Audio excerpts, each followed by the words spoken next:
Hello everyone, Rurikhan here coming at you with another episode of The Frozen Sodium Throne. This is episode 25 and I'm here with Accolonn. We're doing this live on Twitch. We're trying to do it every Friday, but you know, it all depends on the allowance of the South African government. They are the actual overlords of our availability for The Frozen Sodium Throne. How you doing, Accolonn? Yep.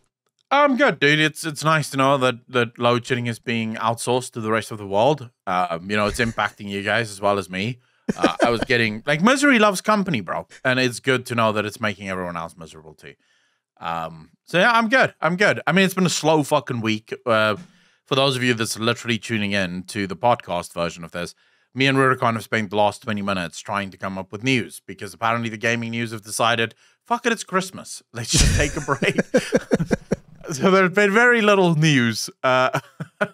But we do have a couple of cool stories. There's a couple of really good things coming in World of Warcraft.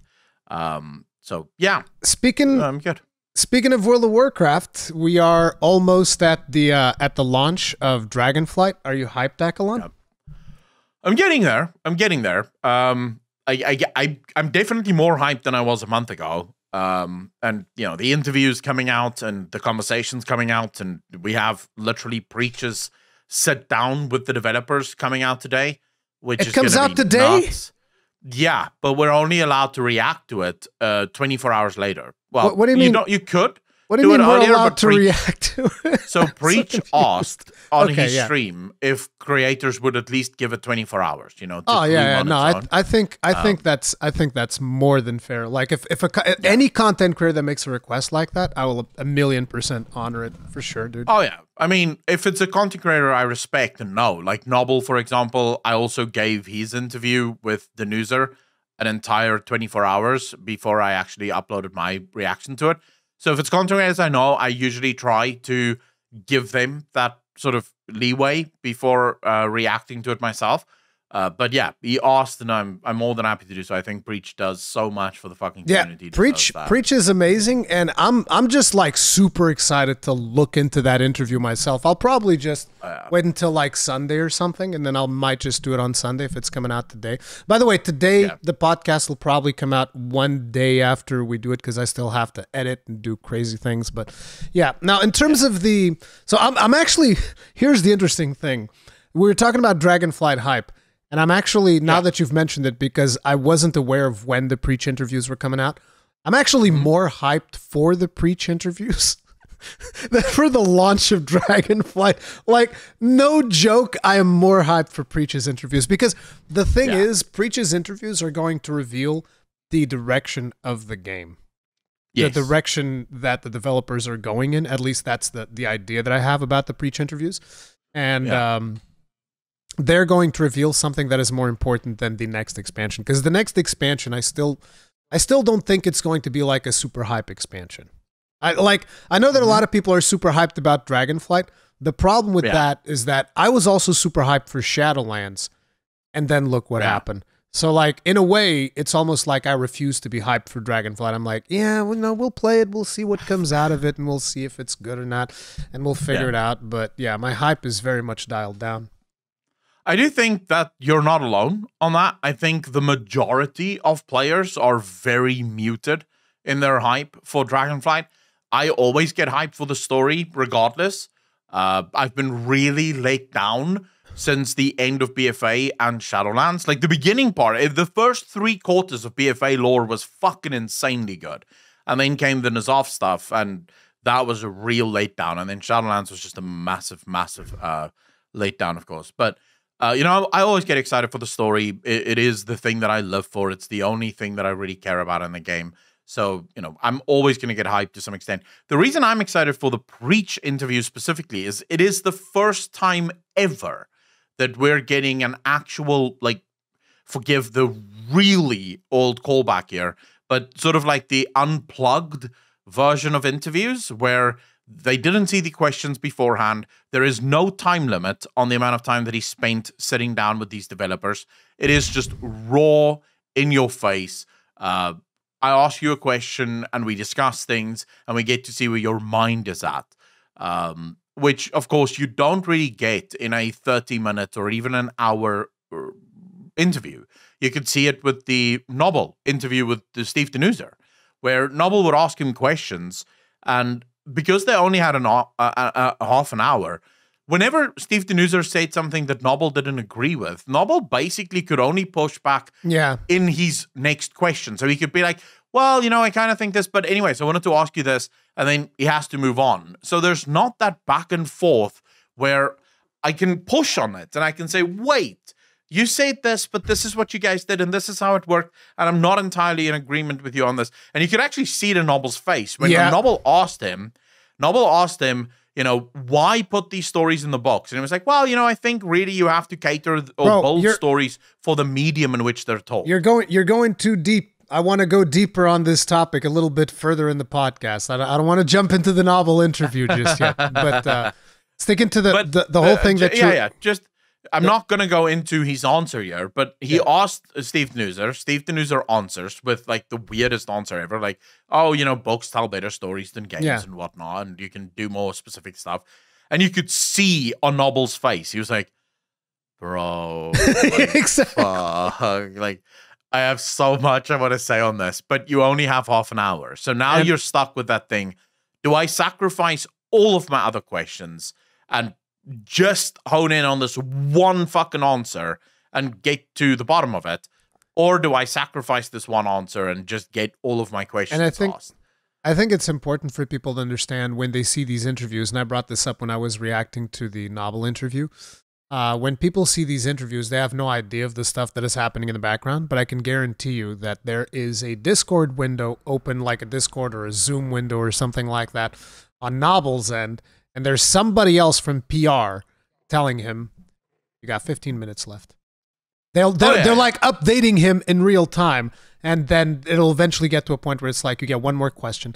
Because listen, I've done some of these interviews in person, and there's always somebody like outside the camera angle that is looking at you, controlling everything that you say. And the moment you're about to get there, they'll give you a signal that it's like this. You get one more.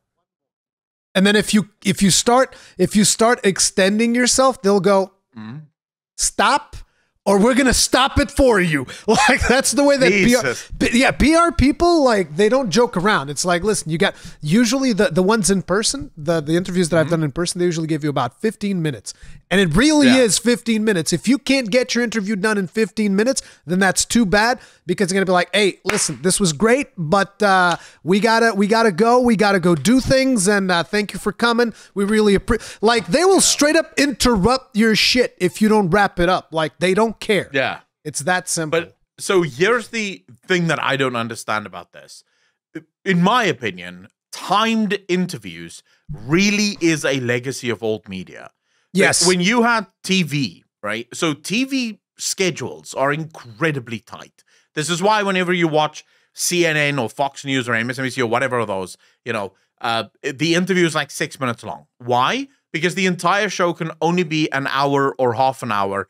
It can't go longer than that because the schedule is set. People know what they're going to watch at whichever hour of the day, and it will cost you millions of dollars if you start pushing that, because advertisers buy very specific slots on very specific shows. So, you know, it sort of makes sense there. But it's YouTube. It's fucking free. You can do 2 hours, and there's no scheduling conflicts and shit like that. When you're doing like the stuff that I was doing back in the day, because nowadays not as many people want to talk with me. But when you were doing the stuff that I was doing back in the day, the problem was that you would be scheduled together with a lot of other people. So it's like they want to get you done so that they can get the next person in, and then they want to get them done to get the next. So it's very tight schedules. But for stuff like this, I feel like they could afford to go like 1 hour, and I think that is much better. But going back to the whole thing about preach interviews, I think one of the things that is even more important that we haven't talked about yet is the fact that this wasn't something that was organized by Blizzard. This wasn't Blizzard reaching out to preach, hey, come over and let's talk and all that, which is kind of like what we're getting with the, the Steve Danuser interview, the Morgan Day interview, the Ian Azakostas, all of this stuff. This is them reaching out to content creators and being like, hey, let's talk. The preach interviews where preach said, hey, I want to go there, but I don't want to be given time limits. I just want to go there, chat with people. That's it. So he initiated it. So it's not necessarily something that Blizzard was like, oh, we're going to organize and we're going to present the best possible aspect. And I think that that is the most exciting thing about it. Yeah, I actually agree with you there. I think, this is just an example of, in my opinion, a content creator future-proofing himself. Because you get content creators are a dime a dozen. There's thousands of content creators every single day, new ones. Preach is now taking his considerable resources that he's building because of the hard work that he's put in, and he's actually becoming sort of the voice of gaming in a sense, taking his resources, going on a trip to Blizzard and actually doing those interviews.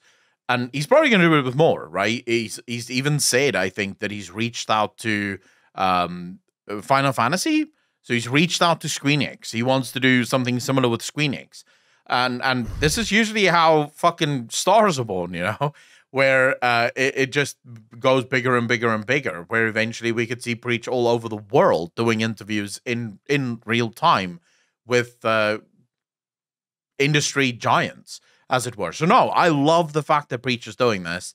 I'm really looking forward to it. I think it's going to be definitely going to be the rawest we've ever seen any World of Warcraft developer outside of because for those of you that don't know, with the half an hour, so Blizzard have gotten better even with the half an hour interviews.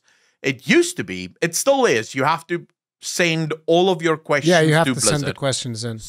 So because they need to make sure that the right person is answering the right questions effectively. That's what they usually tell you. But in the past, what they would do is they would tell you, okay, you're not allowed to ask this, not allowed to ask this, not allowed to ask this. These are the questions that we okay. None of the other questions may be asked. Nowadays, Blizzard doesn't do that anymore. At least I haven't heard of anyone that's going through that anymore. Most people that submit their questions, all of their questions are okay. They just use this as sort of, they give the developer the questions so the developer can sort of prepare an answer for it. So it's nice that Blizzard is no longer just squashing questions that they don't want to answer. But now I think it is time. And what's nice, I tweeted this out actually. And Steve Danuser himself replied to me on Twitter. And he was like, I am more than willing to sit down and actually have long form conversations with people. This would be really fun. So it's nice to see. And he's the second developer that I know that said this to me. Terran Gregory is the other that said that he would also love to sit down for like 2 hours and just have an actual podcast about World of Warcraft, and what they do and how they approach things.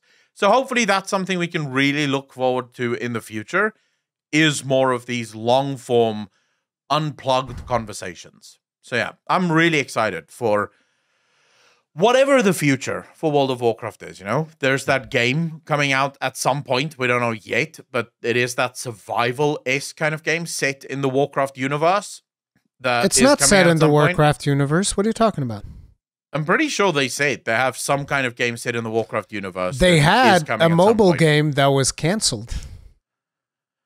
Is it the mobile game I'm thinking of? Yes. No, I'm pretty sure I'm thinking of something else. You're confused because they're working on a survival game, but it's not the World of Warcraft universe. Yeah, that's its own IP. You're right. That I'm wrong about. And then there was a mobile game. Yeah, there was a mobile game that was being developed by NetEase, and it got canceled. Yeah. The mobile game we already spoke about. We spoke about it a couple of months ago. But I'm pretty sure there is another game. Was it Jason Schreier, I think, that spoke about this?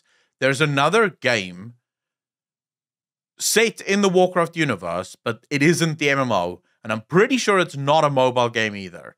But don't take my word for this, because I can't remember where the fuck I saw it, but I'm pretty sure I saw it. I think you're dreaming. I'm not sure.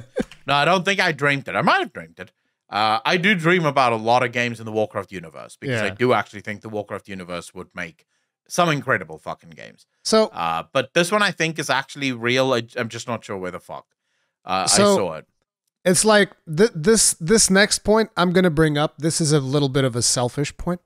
And this is more something because I get a lot of comments a lot of times in the channel where people ask me, why do I still play World of Warcraft or talk about World of Warcraft when I clearly hate the game? And now, you and I have spoken plenty of times. So you get this a lot in your channel as well. Okay, this is perfect then. This is perfect for the both of us. You and I have spoken plenty of times. So I'm going to ask you the question, knowing what you know about me, do you think that I hate World of Warcraft? No. No.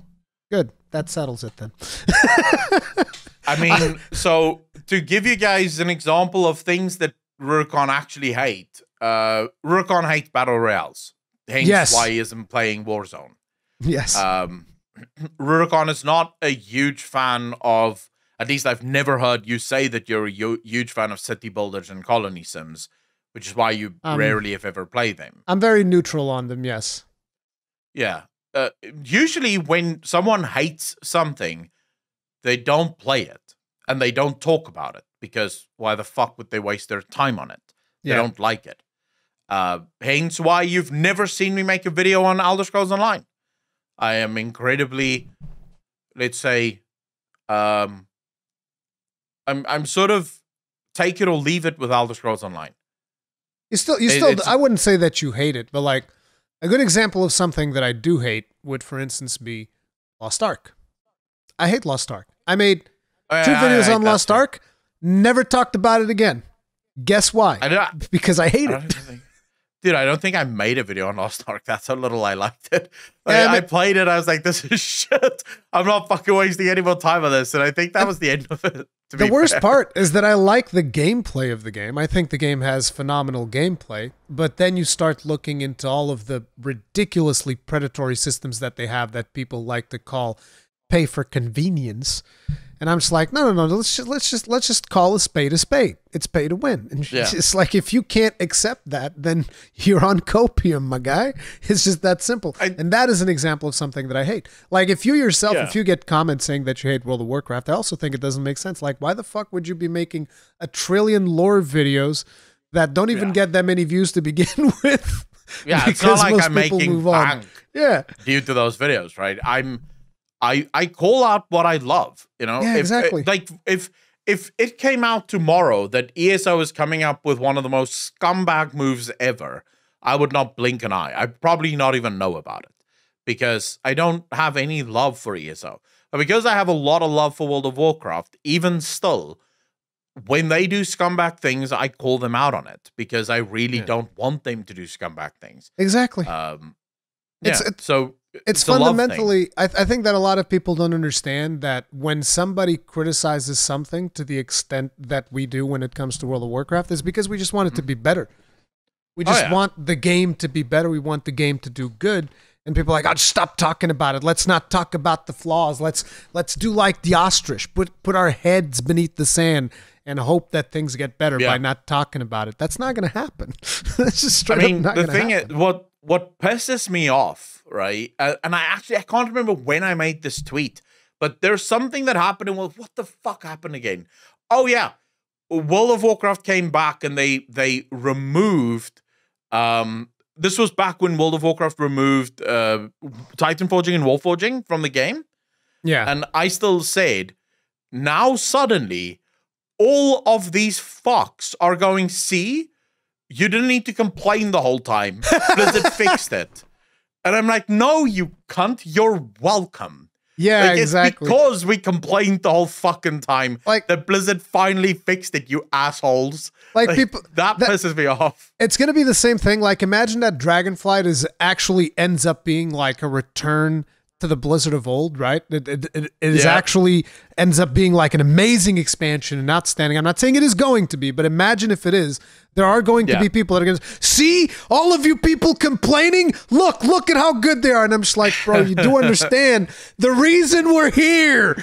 God. But this is where you kind of have to go, you're fucking welcome, you asshole. Yeah, exactly. You're fucking welcome, if it wasn't for me, you wouldn't have this game. It's as simple as that. The game wouldn't be nearly as good as it is now. And I'm not saying me, but everyone like me. You know, everyone that complained. I would actually argue that if Dragonflight ends up being like super successful, I would argue that one of the main reasons why Dragonflight will be, I mean, if it ends up being, you guys get it. I'm not on copium. I'm not saying it's going to be. I'm just saying if it ends up being really good, I would actually say that one of the main reasons why that is because Asmongold played Final Fantasy XIV. yeah, it's probably. Although I would say because I feel like that brought in a lot of pressure towards Blizzard when they saw that he left, and a lot of people followed because I mean that kind of opened the floodgates a little bit. And Blizzard was like, "Holy shit, we definitely shit the bed this time." Even our most degenerate player stopped playing the game. Like we must have fucked up something real here. You see, I would actually say, I know a lot of people could attribute the eye-opening moment being Asmongold, but I don't think that was the... Because here's the thing. The majority of WoW developers fucking despise Asmongold. So when Asmongold announced that he's leaving for Final Fantasy, I think a lot of fucking Blizzard developers were actually excited by it. Actually, I know they were, because I follow a couple of them on Twitter that actually tweeted out that he's finally gone and he can take his hate mob with him as well. I think the straw that broke the camel's back was Preach, in my opinion. Potentially, yes. I think when Preach announced that he's done and that he's leaving, that was a massive moment inside Blizzard. I'm almost certain of it. Because here you have a guy that he's always been fair towards you. Yes, he's criticized you, but he's always been fair. And he's always tried to look at the better parts of the things that you do. And this guy reached the point where he was like, I'm out. And even... I fucking can't anymore. I'm out. And now that you brought up Preach, that reminds me of even Bellular as well. Like, I think that the Shadowlands was one of the times that we saw Bellular being the most negative, when usually Bellular also tends to be a glass half full kind of guy in most situations. And you definitely saw Bellular like lose his shit. He's like, what the fuck are you people doing with this game? Like, stop. Just fucking stop. Oh, yeah. Like, what is wrong with you? And yeah, I think that it's probably like a combination, right? It's probably like a combination effect. I just bring up Asmongold because he's like the biggest one, and I think he's had a lot of impact. But you are right. Like Preach and Bellular most likely also brought a lot of impact to that situation. I think that Blizzard really felt it.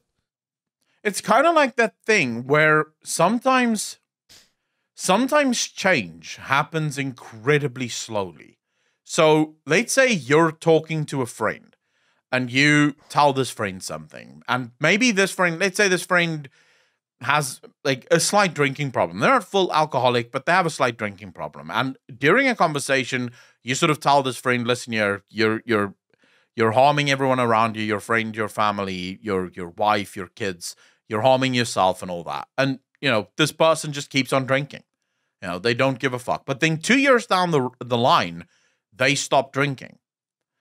You wouldn't know what impact that conversation 2 years ago had on this person's life, because change doesn't happen overnight. So it could have been, you know, and it certainly is, that Asmongold leaves and they go, fuck yeah, he's gone, screw him. But remember, now that seed is planted. Even if you don't want to admit it, that seed is planted. Asmongold left and he's taking a lot of his followers with him. Yeah. And then suddenly you have Bellular turning on you and you go, fuck him too. And then Preach turns on you, and now you start going, fuck. this is getting a little bit out of hand. Yeah. And if just one person left, that probably wouldn't have had any effect. But because so many of the... Yeah. And I hate to do this because I don't like the whole elitist, content creators versus normal players. But content creators sort of put themselves out there and they are public faces. When you have all of these public faces leaving and you know that they have viewers that will emulate what they're doing, this can have an incredible effect on you over time, but it's not going to happen immediately. So yeah. I do think it's sort of a collection of all of them together that just broke that dam. And they realized it's time to go back. Because looking at Dragonflight, and the design of Dragonflight, there is a part of me that sort of thinks, if Shadowlands worked okay, so if no one quit the game and everyone kept playing, and yes, everyone kept complaining, but they didn't quit, nothing we would may change. have seen covenants be a thing for the dragon aspects. So you would choose your aspect and then you would do quests for your aspect. Because it's kind of interesting that, reputation is now replaced by renown. So they have all of these building blocks that could have very easily turned into another covenant thing. Yeah. And they just canceled it. which to me suggests that they probably already, like, they had a plan to do the same thing. And then when Shadowlands just completely bonked, they were like, okay, no, we need to change course here. We need to fix this. Players, we can't have another Shadowlands. That's just not going to work. So, yeah, I don't know. Maybe I'm completely wrong. Maybe they always planned to cancel all of this stuff. Also, sorry that I interrupted you, but your internet was breaking up a little bit, and I couldn't tell if you ever done talking or not. But no, that's fine. But yeah, so I wanted to bring up the Limit Max interview. I'm not going to be talking like too much about it. I already put up a reaction to it, and it's like almost 1 hour and 20 minutes or something like that, because there's just so much to unpack there. But I'm going to bring up like one of the biggest things for me. Now, at one point they were talking about the Great Vault. Now, as you are most likely aware, I fucking hate the Great Vault. I think it is one of the worst systems they've ever implemented into the game. So they were talking about the Great Vault and about how, you know, it can be a chore to say do something like 10 plus 15 mythic pluses or something like that in order to unlock the three reward paths that you can then choose the thing that you want, and then having to do raiding and then having to do PvP. And they were arguing something about that, and he was saying like, hey, some players are just going to do this because they don't want to put in the effort to do all of the other things. And this is the part that really broke me. It was when Morgan Day said, well, what we're thinking about is how can we motivate these players so that they want to do these things? And I'm just like, I'm thinking to myself like, oh man, how can you possibly motivate these players? Accolonn, what do you think that Blizzard could do to possibly motivate these players to do more Mythic Plus or to do more raiding or to do more PvP? Yeah. What could they possibly do? Oh, you know, borrow power. They could really amp up the borrow power thing. You know, I would suggest legendaries. So if you do 5,000 Mythic Plus at plus 25, you get a secret legendary that doubles your power. I mean, there is another one that you could. That's very difficult. I don't think you should do that. It's hard. You could do, like, you could make it fun. I know that's a problem usually, but if you just made it really fun, it's a wild idea. I know it's crazy. No one would ever do this, but if you could make it fun, maybe people will just play games for fun, and then they'll just do it, I guess. To me, listen, you don't even have to make it fun. My solution to that was like, you don't even have to make it fun. Like, I would like it to be fun. That would be good. That would be very good if it was fun. Yeah. But how about we think about it like this, right? So you have this system that is the Great Vault, and you're trying to get players to basically check all of the little boxes in this Great Vault. This Great Vault is pretty much something that you guys were probably inspired from watching free-to-play mobile games that give people weekly rewards, which is a disgusting system on the best of times. Not to mention it is applied to predatory free-to-play games, not necessarily games where you pay for an expansion and then you pay a monthly fee to actually play the game, and then you're still given given these predatory systems, right? Usually we don't expect these predatory systems in these games. So my solution to this would actually be real easy. How about you fucking delete the Great Vault and just put the loot where it belongs, in the fucking dungeons? I mean, I know that this is just like some revolutionary shit, but people are telling me, oh, but Rurikhan, you don't understand, because then people will raid, and then the people who raid don't get as much loot as the people that do Mythic Plus. And I'm like, why aren't these people getting more loot? Give more loot away in raids. You know, it's like, how many loot drops are you getting for a full raid? Like, what, 20 drops or something like that? Make it 40. Yeah. Hey, who cares? See, I don't, the thing is, so with the whole loot increase, I don't necessarily agree with that, because I think at the end of the day, loot has to be kind of rare for it to have any meaning. The problem is just that the current system, it shows a clear problem. So here's what I mean by that. The fact that the Great Vault exists is a band-aid for a problem that already exists within World of Warcraft, okay? Now, instead of fixing the problem that exists, you just band-aid it. The problem is the band-aid now creates a whole slew of other problems, and this has been true literally since the start. Blizzard had a problem with talent trees becoming way too bloated. And so they decided to make characters that are far more bland and then give borrowed power that would make the characters interesting. That's a great Band-Aid fix, but your Band-Aid fix has now created a whole slew of new problems, as Band-Aid fixes tend to do.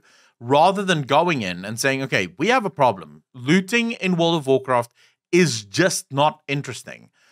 Doing Mythic Plus over and over and over and over and over and over and over again seems to not have the desired effect. People don't keep doing it as long.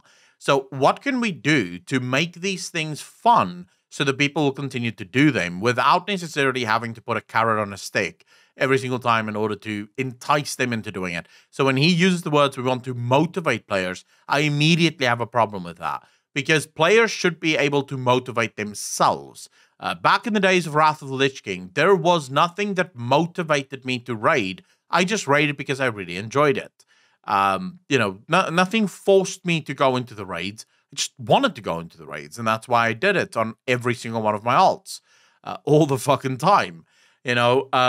So I do believe that there are some inherent problems that, and I don't know what the initial fix for that should be. I do think one of the fixes for it is, I know this is something that Blizzard holds on to for such, and they still hold on to it to this day, where they don't want your class in PvP to feel any different from your class in like the normal game, right? The PvE side of things.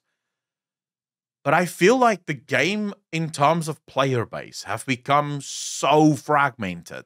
And what I mean by that is PvPers almost exclusively PvP. There's very few people that go into PvP that aren't exclusive PvPers. PvEers is also fragmented because you have your raiders that don't do any Mythic Plus. You have your Mythic Plus players that don't do any raids. And they don't want to do those things. They just want to do Mythic Plus all the time. They don't give a shit about the raids. Now, what Blizzard is trying to do is they're trying to tie these groups together in some way by saying, well, you know what, if we have the Vault Year, it kind of incentivizes the raiders to also do some Mythic Plus and to do some PvP and vice versa. Why not just go to where the players are at the moment? And I made this video, this was a while ago, it was like a year ago. I was watching the GDC, right? The Game Developers Conference, which is like a super cool conference for people that care about game design. If you don't care about game design, you're going to fucking love it because it's just a bunch of developers nerding out about developing games. But this one guy spoke about what is a game. Like he literally started the conversation asking the audience, what is a game? And everyone, it's the graphics, it's the story, it's this. And he said, no. A game is player promises. It's just a list of promises.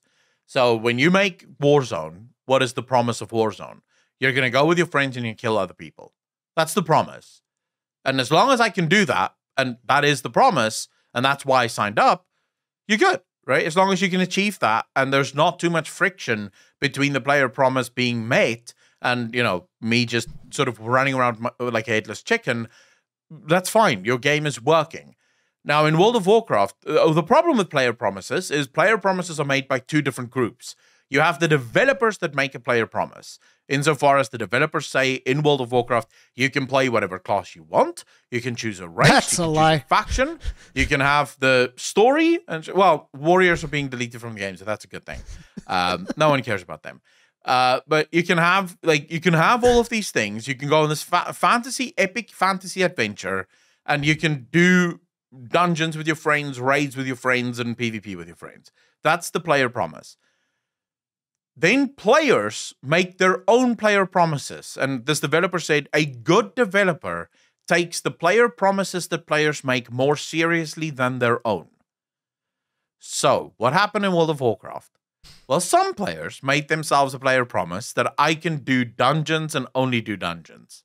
Because that's what's fun for me.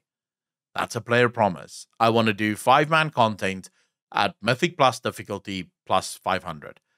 Then you had players that made themselves a promise that they will do 20-man content 3-4 times a week. And then you had players make themselves a promise that they will dunk on noobs 5 days a week in Battlegrounds. But they didn't necessarily make promises to do any of the other things. As a developer, it is now your job to pivot to those promises. to realize that Mythic Plus is a game mode in and of itself. It should exist entirely independent of any other game mode within the game. The same goes for raiding. The same goes for PvP. So what I would suggest is PvP gear does not work or function to the extent that would be considered high level in PvE content, nor does PvE gear work for PvP at high level. And the same goes for dungeon gear, the same goes for raiding gear. If you have Mythic Plus 15 gear, you're going to be able to do normal raids, maybe some heroic raids, but you're going to need heroic gear from the raids in order to do the heroic raids, because the gear does not cross-pollinate. And then get players a gear bag to keep all of their gear in, so that I don't walk around with 4 different. I don't know sets. about separating the gear to that extent. They're already doing that in PvP, by the way, in case you weren't aware. Yeah. PvP gear is already like scales differently. So, like, if you go into a PvP match with PvP gear, it gains like 20 item levels or something like that, versus when it's out in PvE world. So it's already different in that way. But it's like, I don't know if that's necessarily a good thing, because that was one of the problems that I had when I was trying to do PvP in the Burning Crusade. It was like, okay, I'm somebody who does raids, and I want to tap into PvP every now and then. You couldn't do it because your gear wouldn't have expertise and you would just get deleted. Like, if you didn't have expertise in TBC, you would go into PvP and it was just like, somebody just deletes you because your gear sucks for PvP.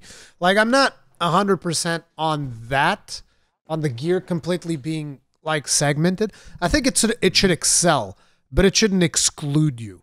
So, like, things should excel when it comes to PvP. Things should excel when it comes to Mythic Plus. But another point that I would bring up, you said that, like, just handing out loot wouldn't solve the problem. I think that if Blizzard wants players to try something different, giving them more loot is actually one of the best ways of doing it. Because, like, look at it this way. I do a bunch of Mythic Plus, and I'm not actually a loot-driven player. I just want to have the loot that enables me to do the content. That's the biggest thing. Because, like, once I get the loot, there's a high chance that I'll continue to do the content. But the process of acquiring the loot is frustrating to the point where it can get me to stop before I actually get to the point that I want to. So to give you an idea, when I was doing Mythic Plus like 1 or 2 weeks ago with a couple of friends, because we got back into it, we were doing Mythic Plus, I had a problem, which was my weapon was item level 220. The rest of my gear was like item level 270. And so I'm like, okay, I have this problem. We need to fix this problem because it was affecting to the point where I wasn't being able to hold aggro because I'm playing the tank. And my friends that are dealing damage, they have like 290 weapons, 280 weapons. And I'm sitting there with my 220 with a thumb up my ass, praying to God that I crit something so that I don't lose aggro. And so what happened was I got together with my friends and we were like, okay, so let's identify which dungeons we can do that drop a one-handed weapon and see if we can get that weapon to you. And we did, I kid you not, 8 or 9 dungeons. And not only I didn't get a weapon, in those 8 of 9 dungeons, I didn't get a single loot drop. Not a single one. So it's like, warrior. Imagine how demotivating that is. How it's like, bro, what the fuck? And that's why I'm saying that, like, if you're doing Mythic Plus, it should drop more than 2 items for timing the key. Like, it's just that simple. And it doesn't. It drops like 2 fucking items. And most of the times, the 2 items were going to the random. As a matter of fact, my friend that already had 2 weapons better than me, he got 2 more weapon upgrades, whereas agility weapons, so I can use them. So he got 2 more weapon upgrades while we were trying to get my weapon. So it's like, that's why I'm saying, and if they were to just give the loot, give more loot as opposed to me having to wait until the end of the week to get like 1 item for doing like fucking 10 Mythic Pluses, which makes no sense whatsoever. It would be just a smoother experience. And at that point, I would even be like, hey, we did our Mythic Pluses. Maybe I'll check out PvP, as opposed to always stressing out about, no, I can't check out PvP because my fucking gear sucks. And I got to be focused on getting another weapon so that next week I can do better with my fucking Mythic Plus.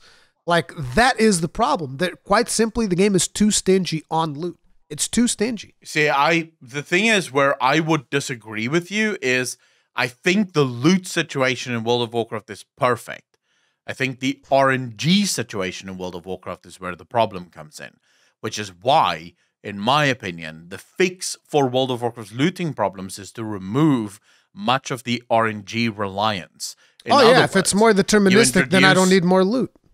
Yeah, but you introduce a token. So in other words, you will, every single time you clear a dungeon, you will either get a piece of loot from that dungeon, or you will get tokens from that dungeon.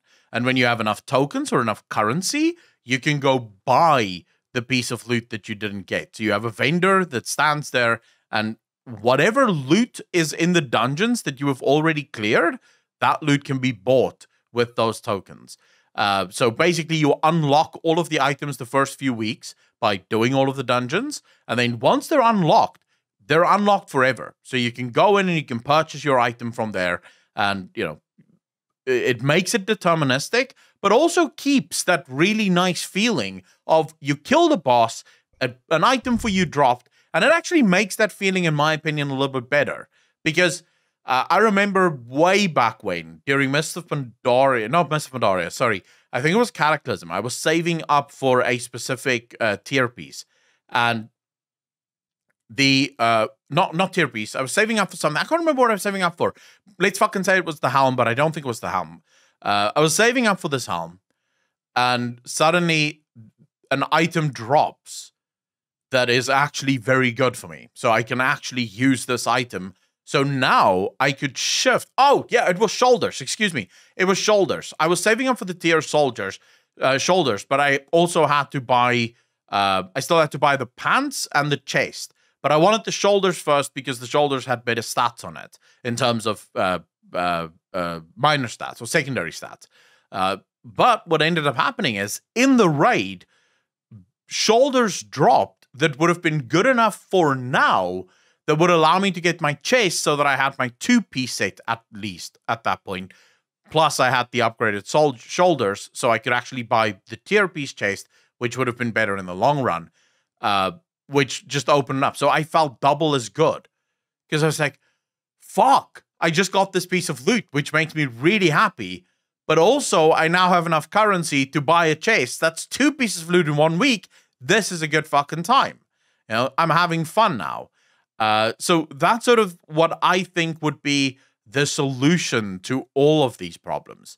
Yeah, just merging the two systems. I'd actually be perfectly fine if the loot stays the same, but I'm able to deterministically chase the loot that I want, and that would be okay. Yeah. But the way that it is right now is terrible. It's just like, if you want to keep the RNG, then you need to drop more loot. If you want to drop the RNG, then you can keep the loot the way that it is. But definitely something needs to change. And it's not the fucking Great Vault. The Great Vault, fundamentally, to me, it always makes me feel bad because it's like, look, I'm not playing a free-to-play game. I don't want a free-to-play mechanic. It's just like, I don't know how people justify it, because like, even when I heard Limit Max say, oh yeah, the Great Vault is so much better, and I'm like, dude, come on, man. The Great Vault's a piece of shit. It's a friggin' free-to-play mechanic. I don't want free-to-play mechanics on a game that I'm paying a monthly fee to play. Like, how does that even make sense? But yeah, I think there's... What ended up happening to me was I basically went into PvP, made a bunch of people's lives miserable because I suck at PvP. I have no idea what the fuck I'm doing. And then I bought a weapon and I bought a shield and I just got my gear through PvP, which makes no sense. Like, imagine being a Mythic Plus player that's getting 2 of his most important pieces, that being my sword and my shield, from doing PvP. Like, how does that make any sense? Well, like I said, it's this fragmented system that Blizzard is trying to keep together. Which is why I still say, if you fragmented the systems to the point where gear that you get from Mythic Plus would be fine for PvP, not great, it's not going to be the best gear you can get, but it's fine. So you'll be fine in the first few battlegrounds that you do until you can get full PvP set. And it would be fine for raiding as well. It's not the best, but it will be fine on normal and maybe some heroic bosses. But if you really want to do Mythic raiding, or you want to do plus 15 Mythic Pluses, or you want to do high-level PvP, that's where that gear comes from. And there's no cross-pollination on it. There's no point in time that a Mythic Plus player is going to say, hey, you know what? I really need this ring from the raid. No, you don't. You're a Mythic Plus player. That ring from the raid is going to have some of its fucking stats downgraded whenever you go into Mythic Plus because it is a raiding-only piece, or it's meant for raiding only. I think because based on how I see people playing the game, That's how most people play the game anyway. I know so many people that only Mythic Plus, they don't do raids at all. And they complain whenever their best item is in the raid. I know so many raiders that complain because their best item is somewhere in a Mythic Plus, or PvPers specifically can usually complain about this, where there'll be like a ring or a neck or something that is in PvE. So they have to go do some dungeons or some raids in order to get that neck, which they obviously didn't want to do because that's why they're PvP players. So I do think that it is high time that Blizzard gives up on this dream of motivating players to do other types of content that they don't want to do. The whole point of a theme park MMO is you build the rides, players decide which rides they want to be on. Yeah. It's not your job to force rides or motivate people. I mean, have you ever walked into a theme park and here comes Mickey Mouse and motivate you to go on the roller coaster? No. You either go on the fucking roller coaster or you don't, right? Mickey Mouse comes out with a bat and he's like, I'm going to motivate you to go on this ride. Yeah, exactly, right? I got all the motivation you need right here in my bat. They don't do it. They just make the rides look really nice and then hopefully you motivate yourself to go on it.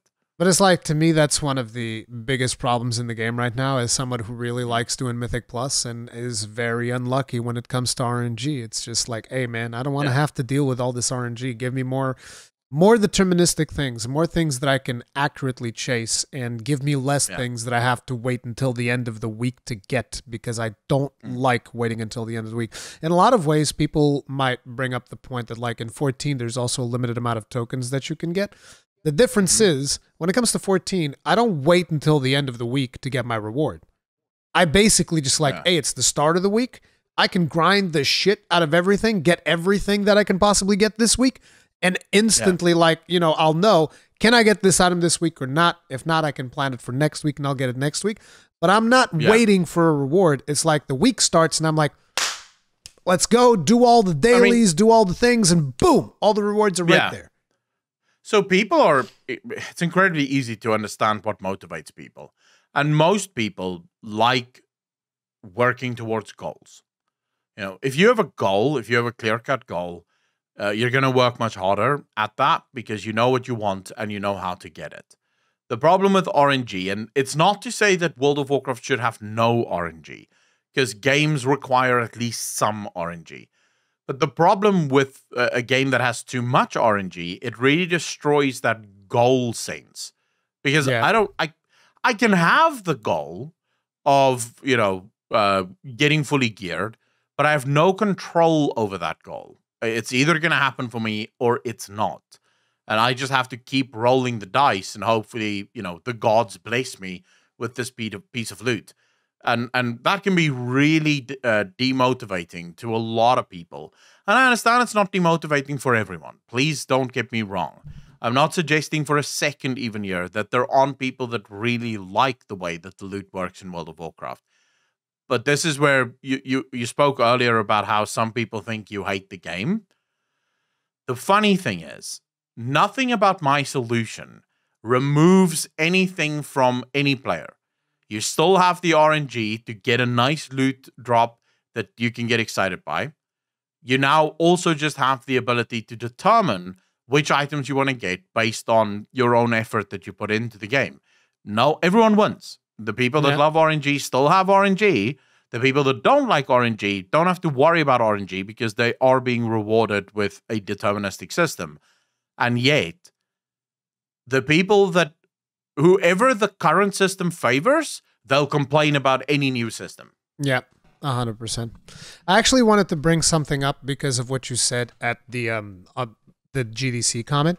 You said that a game is a bunch of developer promises, right? Player promises. Player promises, and how the players make up their own promises. It's very interesting because there was something that happened in what is probably my current favorite game of all time, I think, which is Monster Hunter World Iceborne. There was something that happened in that game that I think was phenomenal. So the game is not really a traditional live service, but they've given players a bunch of updates. So they would release the game. It's a massive expansion. It's about I don't know, between 200 to 300 hours of content, depending on how much you wanted to play the game. It's a lot of it's optional, but there's hundreds of hours of content there on the base game. And then they release updates for the game where they bring new monsters, all completely free. It's not like you pay for it or anything. It's just like all free after you paid for the expansion, right? And so one of the things that happened was at one point there was a piece of promotional material that they made, which was celebrating, like, I think it was the 25th anniversary of the franchise or something like that. And so there it was a poster, and it had a bunch of monsters from the franchise, and they made a really good art piece with renders and stuff on it for monsters that weren't in the game. And so there's a monster, which is like a really OG monster called Fatalis, right? And the team had no plan whatsoever to put Fatalis in the game. There was no plans whatsoever to put Fatalis in that game. They had a different monster they had in mind for the final update. Yeah. But when they released this poster, the community exploded, and they were like, oh my God, Fatalis is going to be an Iceborne. It's going to be amazing. It's going to be the best. It's going to be so good. And the team was like, huh, well, we didn't plan for that.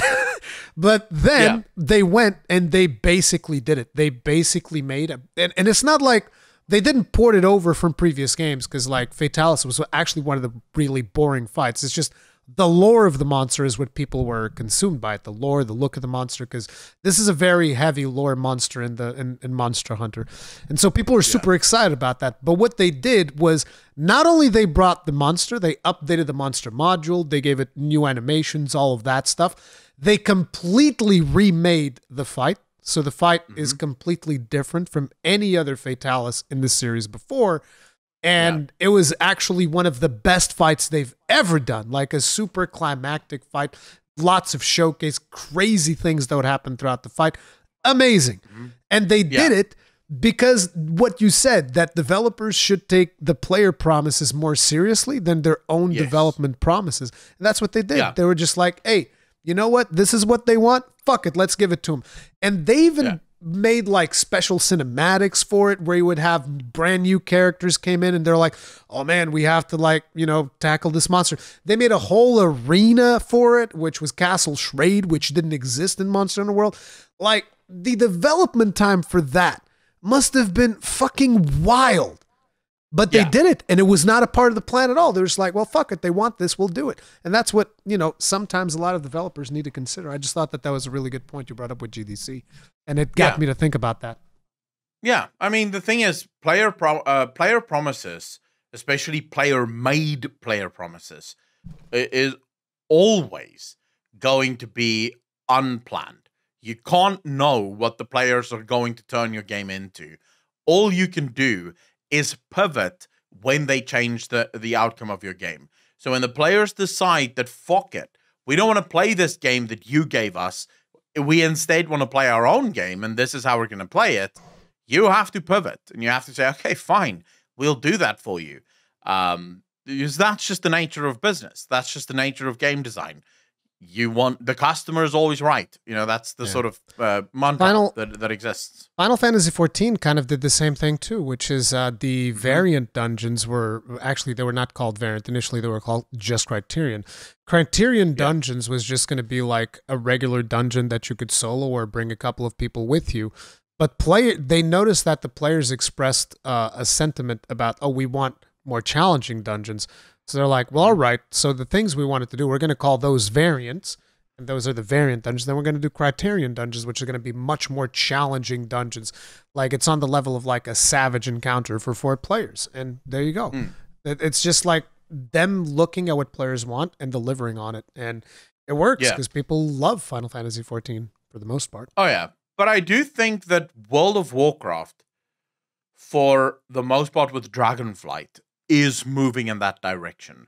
A lot of the things that players have wanted, Blizzard is doing, you know, which I think is good. And that's one of the reasons I am so hyped for Dragonflight, is because Blizzard is actually delivering on those promises that players wanted for a really long time. The issue, or the thing that scares me a little, is that one question: will players be able to handle it? Yeah, because I can already see it. There's a lot of players. Yeah, the problem is, go for it. There's so many players that's going to log in to Dragonflight, and they're going to be like, right, so what do I do? Where's my lists? And it's like, there's no lists. Yeah. It's like, okay, what am I supposed to do for player power? Well, you could do some dungeons, you could do some raids, you could really go wherever the fuck you want with this. And they're like, so what's my grind? Fuck, what am I supposed to do? This game is empty. I can't fucking believe it. I guarantee you, go on the forum, there's going to be people, there's nothing to fucking do. The game is completely empty. There's no grind. Where's my renown? Where's this? Where's that? And it's going to take a while for players to sort of realize, oh, so I decide what I want to do? That's new. It's going to be fun to watch this happen. Yeah, it's the thing about it, like I already told you, but I've had someone in my chat the other day where he was basically saying like, oh, this pre-patch sucks. I ran out of things to do. I'm just like, bro, you literally geared your evoker to item level 300. Like, it's like what exactly did you want? Did you wanted like a treadmill? I think that a lot of players are expecting treadmills, and they're not going. I don't think they're going to get a treadmill. At least if the game is what Blizzard is saying it is going to be, I don't think that those players are going to get a treadmill, and I think it's going to be really weird for a lot of people to get used to not having a treadmill. They're going to be like, how do I get player power, just like you said, and there's not going to be an obvious thing, and they're not even going to be thinking about like, oh, maybe I could go get the dragon riding things to make my dragon fly faster. Maybe I can go grind some rep if I want to do that, or do some dungeons or whatever. But, you know, you can get to a point where you're done, and I think that is a very good place to be in. Being able to get to a point where you're done with your character, I think it's great because it gives you time. You can go play other games. Because one of the things that I think people forget about is that whenever it comes to leaving World of Warcraft, every single time I've quit, the last few times that I've played, I always leave on a really low note. It's always like, man, fuck this. I'm done. This is stupid. I don't want to do this anymore. This thing doesn't respect my time. I'm leaving. Fuck you. That's always been the attitude that I end up leaving with. And I think it would be nice for once to leave as in, oh man, I had this great adventure. I leveled up my character. I have all the gear that I want to. Well, not all the gear that I want, but you know, my character's in a pretty good place. So, you know, I'm happy. I'm going to take a break because I feel like I don't want to do any more content right now. And it makes players happier when they come back. Because they're like, oh man, I remember all the fun that I had. As opposed to like when I left Shadowlands, all I remember is like, oh man, I remember the 20 hours of grinding dailies in the maw every week. That was so great. The fuck. So the thing is, I think the other thing that people don't always sort of realize, and I think Blizzard themselves fall in this trap quite often where they don't realize it themselves, it is that, so dopamine is the thing that makes us feel happiness, right? That's the thing that gets us addicted to video games. That's the thing that makes us want to play more video games. It's all about the dopamine. That's why, you know, getting a win in Call of Duty Warzone is such a rush, because it's that massive build-up to the eventual release that gives you the dopamine spike. Now, the problem with the engagement metric or the engagement-focused game design is that dopamine has diminishing returns. Yep. Your first injection of heroin is euphoric, and you can't fucking imagine anything that feels as good as Do you know this from experience? Or No. I've been told reliably that first hit is everything, and that's usually what brings you back for the second hit, because you're chasing that first high. And that first high never comes again, because every single time you get such a dopamine dump, your brain is more and more resistant to that happening again. The receptors become overwhelmed as a result. So what you kind of want is moments of downtime. This is where you sort of, you know, in the previous in editions, let's call them, of World of Warcraft, you would usually have like massive highs where the new patch comes out and there's just a shit ton of things to do. The new raid is awesome. Oh my God. And then I gear, and in about 3 months, I'm done with everything. That's usually how long it would take me in the raids. In about 3 months, we would clear the entire raid and everything would be good. And then you go through this massive lull state for about 3 months where there's nothing new. You're just sort of logging in and doing a bit of dailies and then playing other games. And you're starting to get a little bored. There's not much to do. And then the next patch comes out and suddenly all that dopamine comes rushing back because you've given yourself time to come off it, for the dopamine to sort of go away. And then once it comes out again, you're just like, fuck yeah, let's go. I'm on this again. Whereas the engagement focused game design that Blizzard have now is sort of a go, get all the loot, don't stop, right? keep going, let's go, no stopping. There's no downsides, there's no downtime where a player can get off the dopamine hype. They just want to keep you playing the whole time. That's why they have things like the Vault, and that's why they have these massive grinds that continuously require your attention. So you have to be online all the time, completing all of your lists, all of your chores and everything. And this means that every new patch that comes out can't really give you that next high. It just sort of stabilizes in one flow of drips of dopamine.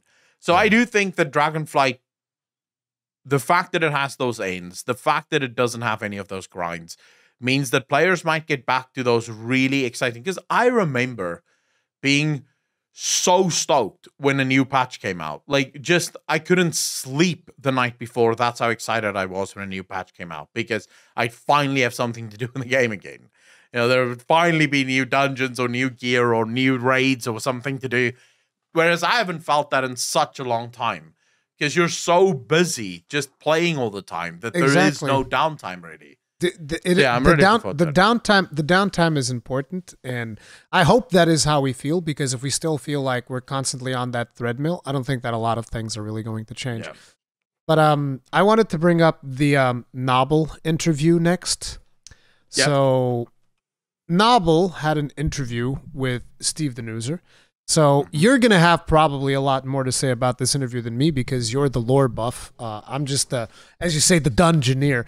But the biggest thing that marked me is actually something that you already brought up earlier in the podcast, which is when, Nobbel was asking Steve Danuser about the storytelling and the whole thing about the books. Fundamentally, he didn't say it exactly like this, but the question kind of like being implied was, so why do you put all the story in the books and you put no story in the game? That was kind of like, if you really read between the lines, in a way, that was the question being asked.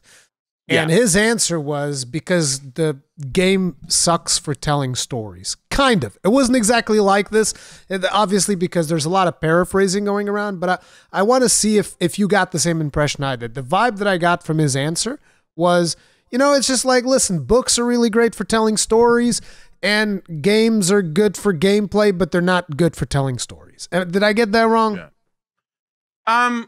No, you got it perfectly right, because that is effectively what he said. But I think what a lot of people do get wrong, I'm not saying you did, but what a lot of people do get wrong, because the immediate reaction in my chat, as soon as he said that, was every single person in my chat was like, Final Fantasy does it just great. What the fuck's he talking about? Yeah, that's not something that I brought up, but yeah. Go ahead. No. I'm just saying that's what most people brought up. It's like Final Fantasy can do it great. Why would Blizzard be any different, or why would WoW be any different? And the answer to that was, he is right in the context of World of Warcraft. World of Warcraft as a game isn't optimized for storytelling. The way that the promises work in World of Warcraft, people want to get to max level so they can do dungeons, raids, and PvP. They don't want to go through hours of cutscenes and hours of quest reading, that follows the story. So he's right in a way, but I also think that he dodged the question in a way. Well, not dodged it, but his answer was not satisfactory.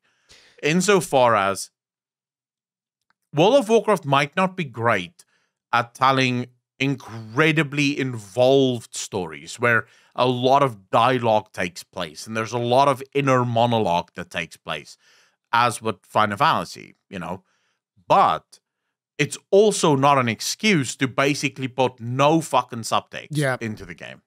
It's the way that I interpreted his response was like, so listen, if you don't think that you can tell an adequate story, or if you don't think that you can properly portray the lore of this game in the actual game, as so many people have done before you all the way throughout until Wrath of the Lich King, at least, that I've seen. I don't know how good the story was in Cataclysm, didn't pay that much attention to it, or even Mists of Pandaria.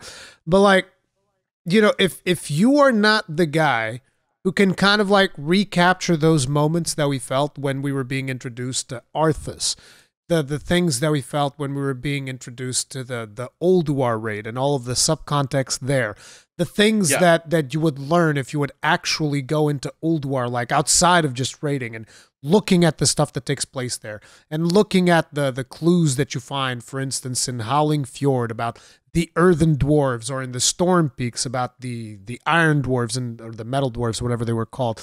And like all of these things that were present in the game and were told in the game, if all you can think about is like, oh, but we need to make the player be a protagonist and it needs to be exactly like Final Fantasy XIV, it's like, no, Final Fantasy XIV is Final Fantasy XIV and World of Warcraft is World of Warcraft. It's okay to tell side stories in books outside of the game. The problem is when those side stories have all the context that you actually need to understand what the fuck is going on inside the game. And the moment that he gives out that answer to me, I'm just like, so look, you're just the wrong man for the job. Like, listen, I got nothing against Steve Danuser, but quite simply, you are the wrong man for the job. I think you should go, and you should go write books or whatever it is that you want to go do. But if you can't convey the lore and at least some type of story, I'm not saying like something as detailed as Heaven's Word or Shadowbringers or whatever the fuck, but like something in vein with what we've gotten with Wrath of the Lich King, if you cannot convey that through gameplay, you're the wrong man for the job. Listen, and that's fine. You can go get another job doing books or whatever, but you should not be the narrative lead of World of Warcraft when, in your opinion, you don't think that the game is an adequate vehicle to tell the story of the game. Well, I think, so here's where I'm not playing devil's advocate here, and I'm not giving Steve Danuser a pass on this, but what I will say is, World of Warcraft went from incredibly, I don't want to say two-dimensional or simplistic stories, because none of those stories were actually two-dimensional or simplistic, but they were in relation to some of the more modern stories, not necessarily as sort of multi-layered, if you will. Deathwing was pretty easy to understand. He wanted to bring about the Hour of Twilight because he was a servant of the old gods. That was it. He wanted to kill all mortals, and he wanted the old gods to rule again. It was really that simple. There wasn't many layers to his personality outside of I'm a baddie. And that's why it worked. You didn't need as much subtext. The problem with World of Warcraft's villains, insofar as, ever since WoD, but Legion really, is that they've become a lot more multi-layered than they've ever been in the past. So what ends up happening now is you have this story that has definitely evolved, and I would say for the better, right? Multi-layered enemies are always going to be better than simplistic bad guy bad kind of stories. But the game and the way the game handles those stories is still the same as it has always been, So now you sort of have this thing where you're traveling faster than what your vehicle can actually handle. And I would say that's the problem that Steve Danuser and the team is running into now. And I don't really know where that problem stems from. Is it a problem within the game design? So whoever designs the quests just will not adapt to this new multi-layered sort of story design? Or is it a problem that the narrative guys are not good at implementing this multi-layered character? So take a character like Zuvol, for example. Zuvol had multiple motivations for doing what he did. Some of his motivations we still don't even really understand. Zuval also had multiple ways in which he wanted to do what he did and how he went about this. Zuval also had multiple enemies. Some of them we probably didn't even know about. But then also he didn't have many enemies. So, for example, he never viewed the other Eternal Ones as his enemies, hence why he didn't kill any of them. Even when given the opportunity, he did not kill them. He truly believed that he was setting them free. That right there is an incredibly complex story to start and follow, because he's got all these motivations that stems from the last 20 years and things that he has done. Some of them clearly evil, some of them perhaps a little bit less evil. It's very difficult to really put it on a grade of, oh, all of this is just bad guy, bad kind of stuff. But the storytelling, the way that Zuval is presented to us is bad guy, bad. You know, and this is where players go, I don't understand. Like, why? Why would he do this? What's his actual motivations? Because you haven't even given me motivations. You're just telling me that he's doing bad things. And I don't understand. And you finish the story and they still don't give you his motivation. I mean, they tell you his motivation, but they don't really explain it. It's like, oh yeah, there's something even worse coming. And it's like, well, what the fuck, bro? And I also thought that throughout this interview, there was that moment where, you know, Nobbel kind of pushed him on the whole thing about like, so basically you were saying that the jailer orchestrated all of these things and all of that. And, you know, do you feel like this was something that, you know, that's going to be confusing for players or whatever it was, the way that he phrased it. And he basically just said like, well, you can ignore all of that. And I was like, bro, what the fuck? Well, yeah. You can experience those stories and ignore everything that we talked about in the Shadowlands. It's like, bro, what do you mean? What the fuck? The Shadowlands completely recontextualizes everything. Yeah, to be fair though, in that, I don't know necessarily if Steve Danuser, if he had more time, if he would have been able to express himself better, or if he was pushed on it, if he would have changed his answer. Because I don't even think he was perfectly happy with his answer, because you could see Nobbel immediately did not agree with him. And he also sort of had this look on his face of not entirely sure if that was the right answer to give there. Because it is true, right? Yes, the events of Wrath of the Lich King still happen as they happened. You know, Arthas did become the Lich King and did try to kill all the living beings of Azeroth. This is true. But the motivations become incredibly different when you have this giant Eternal One that influenced and fed Arthur's false lies and false information, right? So it's not as easy as just saying, well, you don't really, you can still enjoy those stories in a vacuum as they existed then, because we didn't go back and retroactively change things. So we didn't retcon anything. We just added context. And it's like, well, that context in its own way does retcon things. Yeah. You know, so it is still a retcon. It's just contextualized retconning. You know, so I think in that sense, Steve Danuser may have been doing just a little bit of damage control, more of a PR answer, insofar as, hey, we didn't actually retcon anything. Like, name one thing we retconned. It's okay, fair enough. There's not a specific thing you retconned, but you definitely retconned a lot of the motivations, because Sargeras goes from this Giga Chad 5D player to basically a puppet on a fucking string. Yep.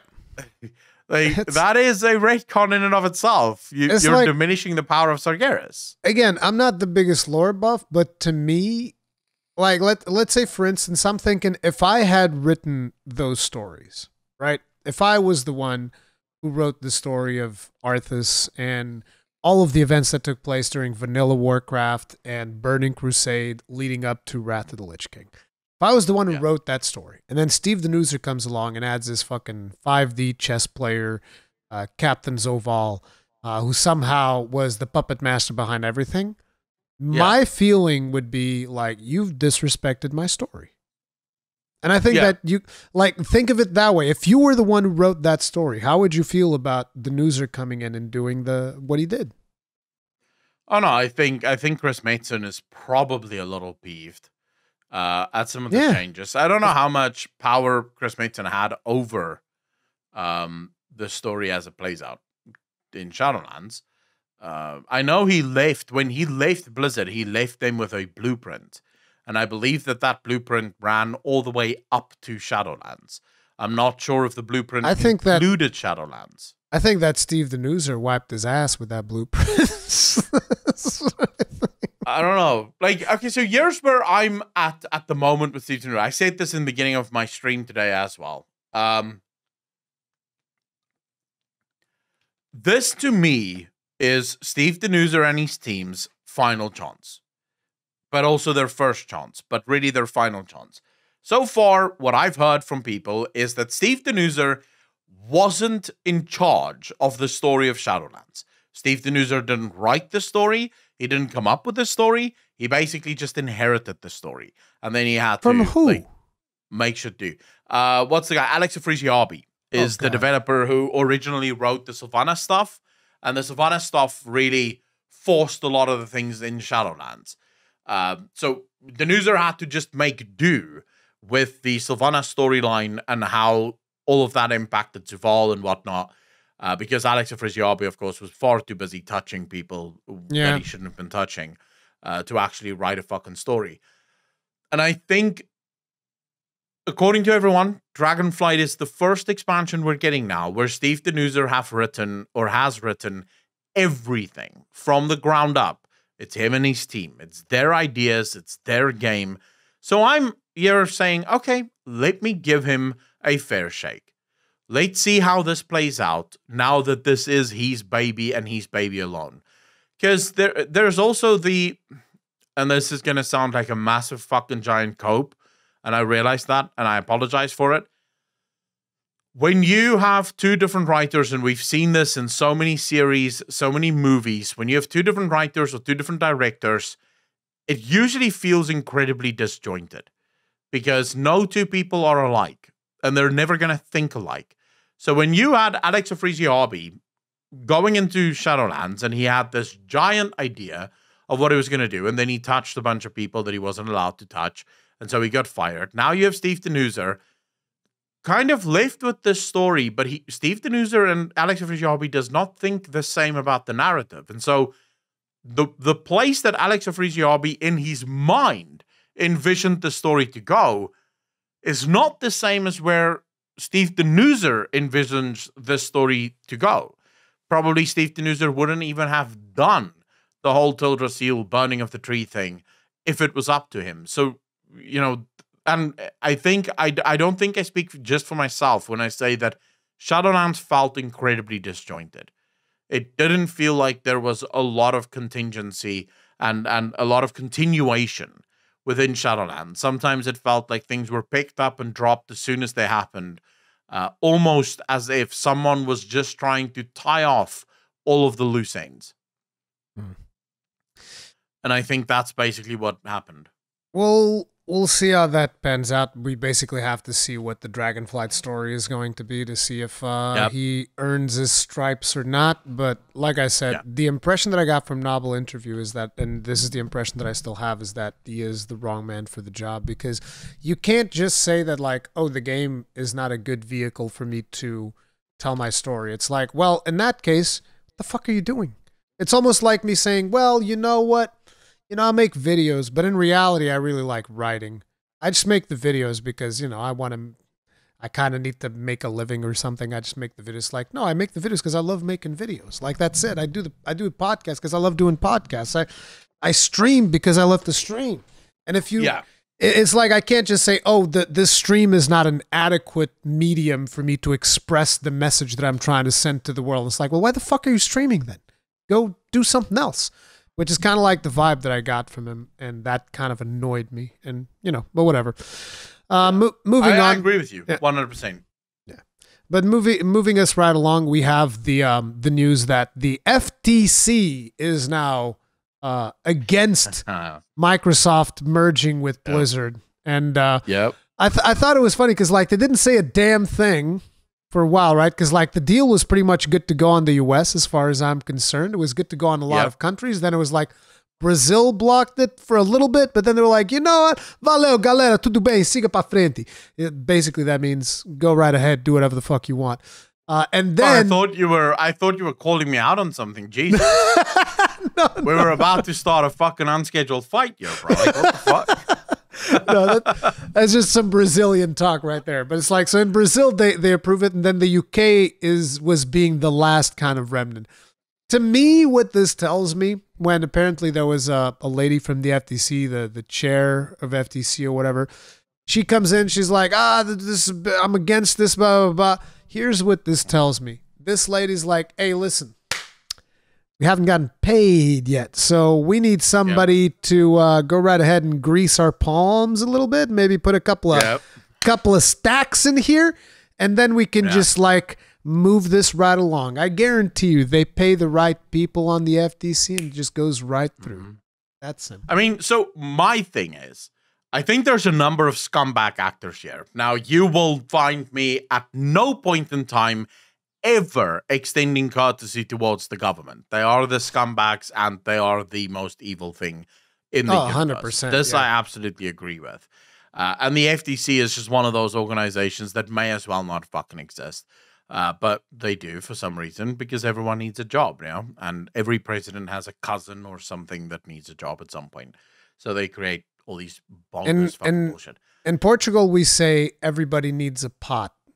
It's like it's a pot. So it's like it's a pot of money, basically, and everybody gets their little pot that they can just like take a little bit of money out. And you know, everybody in the government, they need their pot of money. It's just that simple. Yeah. I mean, so I don't like the FTC in any way, shape, or form. I don't know when's the last time that the FTC did anything that was even worthwhile or anything to even care about. But of course, here they are, you know, once again, the bastions of free market capitalism, trying to block two companies from coming together. And in this instance, you would be hard pressed to find a single gamer that has a fucking problem with it. Because if at least when Microsoft takes over Activision, Bobby Kotick isn't in charge anymore, which is always good news to everyone that likes video games. Pretty much. And that is a Blizzard fan, right? So, yeah, I think this is just bullshit from them. And it is probably just a case of, like, look, the other bad actor, that I wanted to highlight here is Sony. Like, Sony is being so fucking petty at this point. It is just surreal. So, Sony have blocked Microsoft and PC basically since its inception. If you look even now, God of War Ragnarok, it's only going to launch on PC in a year from now, probably. We don't even know if it's a year. Yeah, if it's even going to come to fucking PC. The problem is that Sony wants its pound of flesh. It wants everyone to buy a fucking Sony PlayStation 5 so that they can buy it on there. And they will not share it with anyone else. So Sony is more than happy to play around with its exclusives. Sony is more than happy. I mean, Sony were in talks with Ubisoft to buy Ubisoft. And Microsoft didn't say a fucking word to it. Microsoft was like, well, you know, that's their thing. They can do whatever the fuck they want, I guess.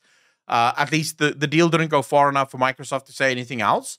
And now, and what's actually, I just want to say what's really interesting, if you look at Phil Spencer, who is the boss of Xbox, when God of War Ragnarok came out, Phil Spencer tweeted about how excited he is to play this game. And he actually congratulated Sony on the launch of the game. And Sony, instead, is spending all of their time just complaining to every single government agency that will listen about this acquisition. Even though Microsoft came out, they went to Sony and they offered Sony a deal of 10 years. So they guarantee that for the next 10 years, Call of Duty will come to Sony, because that's the one problem that Sony have. And I guarantee you, Microsoft will probably even sign a deal with Sony saying you can have it forever. Phil Spencer literally said that, listen, Call of Duty is going to continue coming to PlayStation as long as there's a PlayStation to come to. That's literally what he said. He made that statement publicly. Now, that's not a legally binding statement, but that is definitely something that can kind of like hurt his reputation in the long run if he was to break it. But yeah, it's like the funny thing to me is like I'm on nobody's side here because you're talking about Sony's exclusives and all of this. You can say the same thing about Nintendo. Nintendo also has their exclusives and all of this. And you can say the same thing about Microsoft. You don't see Forza on the PlayStation. You don't see Gears on the PlayStation. Yeah, but, I mean, you don't see Halo on the PlayStation. Yeah, what do you mean? What do you mean? Let's be say, no. Let's be neutral. Hold up. Yeah, but hold up. No one is complaining that Microsoft isn't taking a shit on their doorstep. Because no one gives a fuck about Microsoft's exclusives. They're shit. Listen, that doesn't matter. They're exclusives. Like, maybe I'd like to play Halo Infinite, and I can't. I mean, technically I can't because I have a PC, but whatever. What I'm saying is, like, there are people on PlayStation that maybe would like to play Actually, is Alan Wake on PlayStation? I don't know, because Alan Wake was initially also an exclusive. But like you get the point. What I'm saying is like, look, I'm gonna be as neutral as one can be in all this, and the whole exclusives conversation goes 3 ways. Okay, actually, it goes 4 ways because there are exclusives on PC as well. There are some games that are only on PC and they're not on PlayStation. Yeah, but that's a good thing. No, that's a good thing. That's a good thing. Yeah, of course. Yeah, no, but you see, that's the point that I'm making, right? There's exclusives everywhere. I think that the exclusive conversation is like whatever. Now, the funny thing is both of these companies, because I was reading an article about this before we started, both of these companies are kind of like bending over backwards to say how worse they are than the other company. So like you got Microsoft going like, well, PlayStation exclusives are better than our exclusives. And then you have Sony going, well, Game Pass is better than PlayStation Plus. It's like, what the fuck, bro? Well, the funny... they're all trying to be the fucking underdog. And it's like, this is so unreasonable. But the worst part about this to me is like, y'all are making this argument over fucking Call of Duty. I couldn't give 2 shits about fuck Call of Duty. Yeah, but here's the problem. You may say fuck Call of Duty, but Call of Duty is a massive game. It is, unfortunately. I mean, it breaks records all the fucking time. So it is a giant game. Sony doesn't want to lose. Let me tell you what Call of Duty is for me, okay? Call of Duty for me is the FIFA of shooters, basically.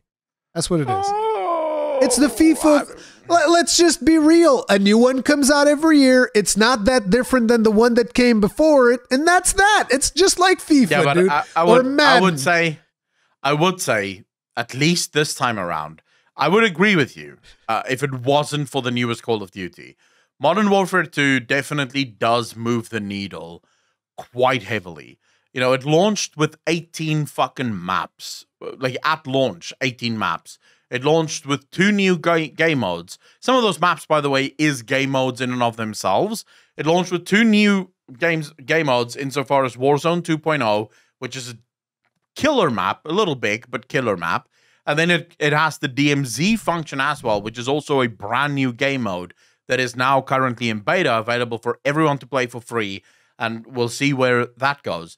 So I do think that it launched with something like over 50 guns or 40 guns or some shit like that. It's like fucking stupid in terms of the amount of guns that you've got, right? I understand. So they really did put a lot of effort into it. This time around, at least. I get that it's massive, but it's just like at the end of the day, I don't think that it's like this. Look, there might be a lot of reasons to block this deal. But I don't think that Sony has a point when it comes to Call of Duty is so big that it will ruin us if we don't have Call of Duty. And it's like, no, but it will. It's gonna hurt you. Yeah, it's gonna hurt you, but it's not gonna fucking ruin you. Either way, like, look, are they gonna merge or they're not gonna merge? I'd prefer if they did because you know the current Activision Blizzard, they need a shakeup, and as someone who is a fan of Blizzard games, I want a shakeup in that company. I want a big shakeup there. Preferably get rid of Bobby Kotick for sure. Give Blizzard autonomy to not have to monetize everything out of their fucking asshole, because that is what they're doing right now and it's fucking ridiculous.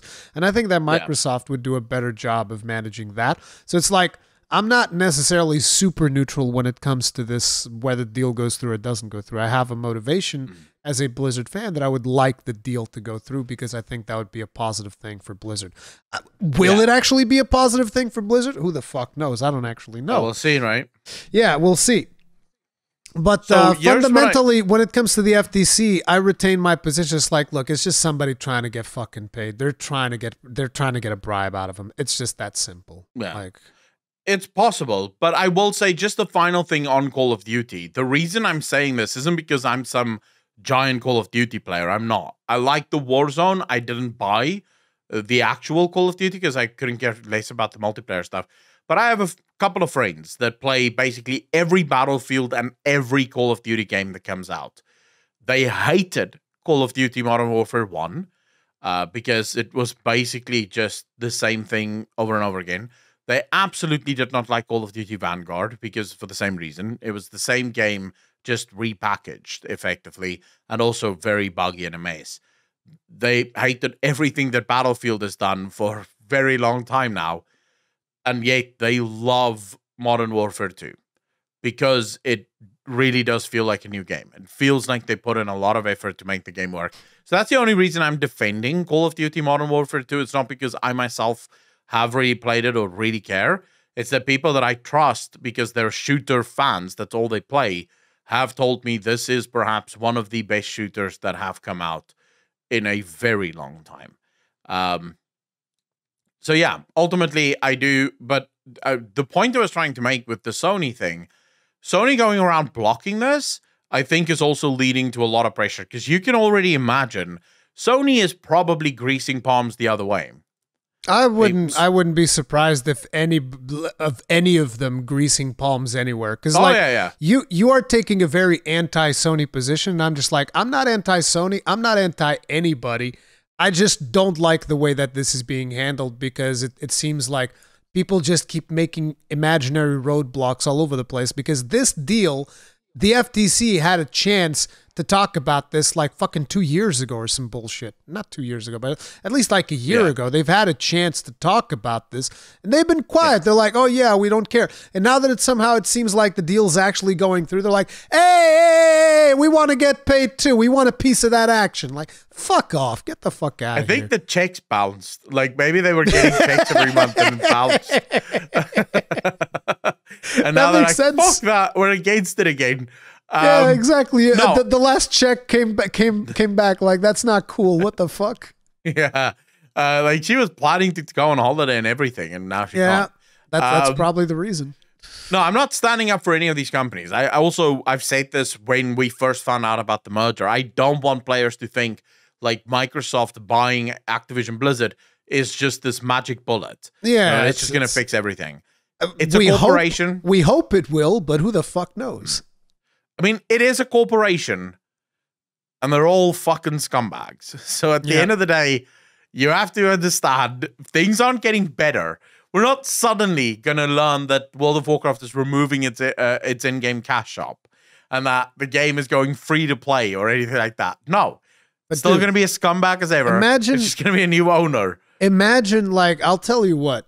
If Microsoft does this, if they do this, I might just buy an Xbox or I'll do something. I don't know what I'll do, but I'll do something. If they were to remove the WoW token, bruh. They're not going to. There's no way that's happening. But no, if they were to remove the WoW token, that would be so fucking impressive. I would lose my shit. I'd be like, what? That is insanity. There is something that I forgot, and I was literally just reminded of this. But did you hear that Microsoft actually offered Sony they would bring Xbox Game Pass to PlayStation? I've never heard of this before. Yeah. I remember seeing the article, but someone said it just now. Yeah, Microsoft is actually, they said, we want to bring Xbox Game Pass to PlayStation. So the PlayStation players could play the same shit that we play. I don't know if Sony turned it down or if it's still in discussion phase. But I just really quickly Googled up an article. This was on October 12th. Microsoft shares news that Sony has chosen to block the release. Let me just actually very quickly make a timestamp of this because this is something new. 133. This is a very professional podcast. I was not expecting this. This is like breaking news right here. But Microsoft shares news. Sony has chosen to block the release of the Xbox Game Pass subscription on PlayStation platforms. This is an article from Game Rant. Sony chose to block the release of its Xbox Game Pass subscription on PlayStation platforms. The ongoing acquisition of... Okay, so this is talking about like the acquisition and whatnot. This is wild. Microsoft. Okay, here it is. Tom Warren. Where is it? I'm coming up on a tweet, and it says, nor is there any basis for the idea that acquiring Call of Duty could tip the subscription services in Xbox favor. Sony has chosen to block Game Pass from PlayStation, so it is not available on PlayStation. This is like part of the court documents, I think. As all games that are available on Game Pass are also available to purchase, PlayStation gamers continue to have the ability to buy Call of Duty on PlayStation. Doing so will still cost less than the cost of switching by buying up a new Xbox console. Xbox plans to bring Activision Blizzard content to its multi-game subscription Game Pass. This will benefit gamers, boosting the value of the subscription and expanding access. But it's like, apparently they offered to do it. Yeah, but this is the thing, dude. This is why I told you. This is when we just started the podcast, actually. I told you, in my mind, Sony might be one of... It's not, and I'm not calling out their consoles. Their consoles are great. Their games are fucking phenomenal. I'm currently playing God of War. It is such a good game. Not Ragnarok. Not Ragnarok, the first one, yeah. Yeah. And it's such an amazing game. Their stories are so good. I played Horizon Zero Dawn again. Fucking phenomenal. Dude, the story of Horizon Zero Dawn is fucking amazing. Dude. I love the world is amazing. Everything is amazing in that game. So yeah, I have no problem, but they are one of the biggest scumbag companies in the gaming world. And that's saying much, considering all of the fucking companies are scumbag companies. But they just take the cake. Because in my opinion, Sony might be one of the most anti-consumer companies out there. So this was around the time of the Xbox 360 era. Microsoft actually reached out to Sony with a non-exclusive agreement. In other words, both Microsoft and Sony would stop making games exclusive. Games would be produced for both consoles, so both consoles could sell games from both sides, and instead they would just compete on the hardware. Sony said, no, thank you. We have no interest in doing this. Of course, they wouldn't say yes, because at that point they had God of War. Microsoft had nothing. So no, sort of during the Xbox 360 days, Microsoft was winning. Microsoft didn't have the exclusive battle. They didn't have the exclusive battle because they didn't have God of War, and Sony had another one. But listen, that was really popping off for them. You said Xbox 360. You understand? I said, hold up. I said it was during that era. So not the Xbox 360. It was sort of the early days of the war. So whatever era that would have been. It's not the newest consoles. So it's not but the Xbox One and that shit. Xbox 360 is not a new console. Xbox 360 is like fucking long years ago. And during that era, they were winning the war. Yes. Microsoft has never had anything anywhere as large as God of War. Dude, you're crazy. Let me tell you, during the Xbox 360 which game would have been bigger? Any of their Microsoft, Halo, Gears of War, they were way bigger than God of War, dude. No, I wouldn't agree with that at all. Dude, you're crazy. No, this is not even, we can actually check this. You've established that I'm the console peasant. Trust me on this, dude. That's not right. Dude, I guarantee that's not right. During Xbox 360 days, dude, no way. PlayStation 3 was the underdog, the big underdog, because nobody wanted to work with the cell processor. That was the problem. Like the PlayStation 3. Wait. You're talking about console sales. What do you mean console sales? No, I'm talking about games in the consoles.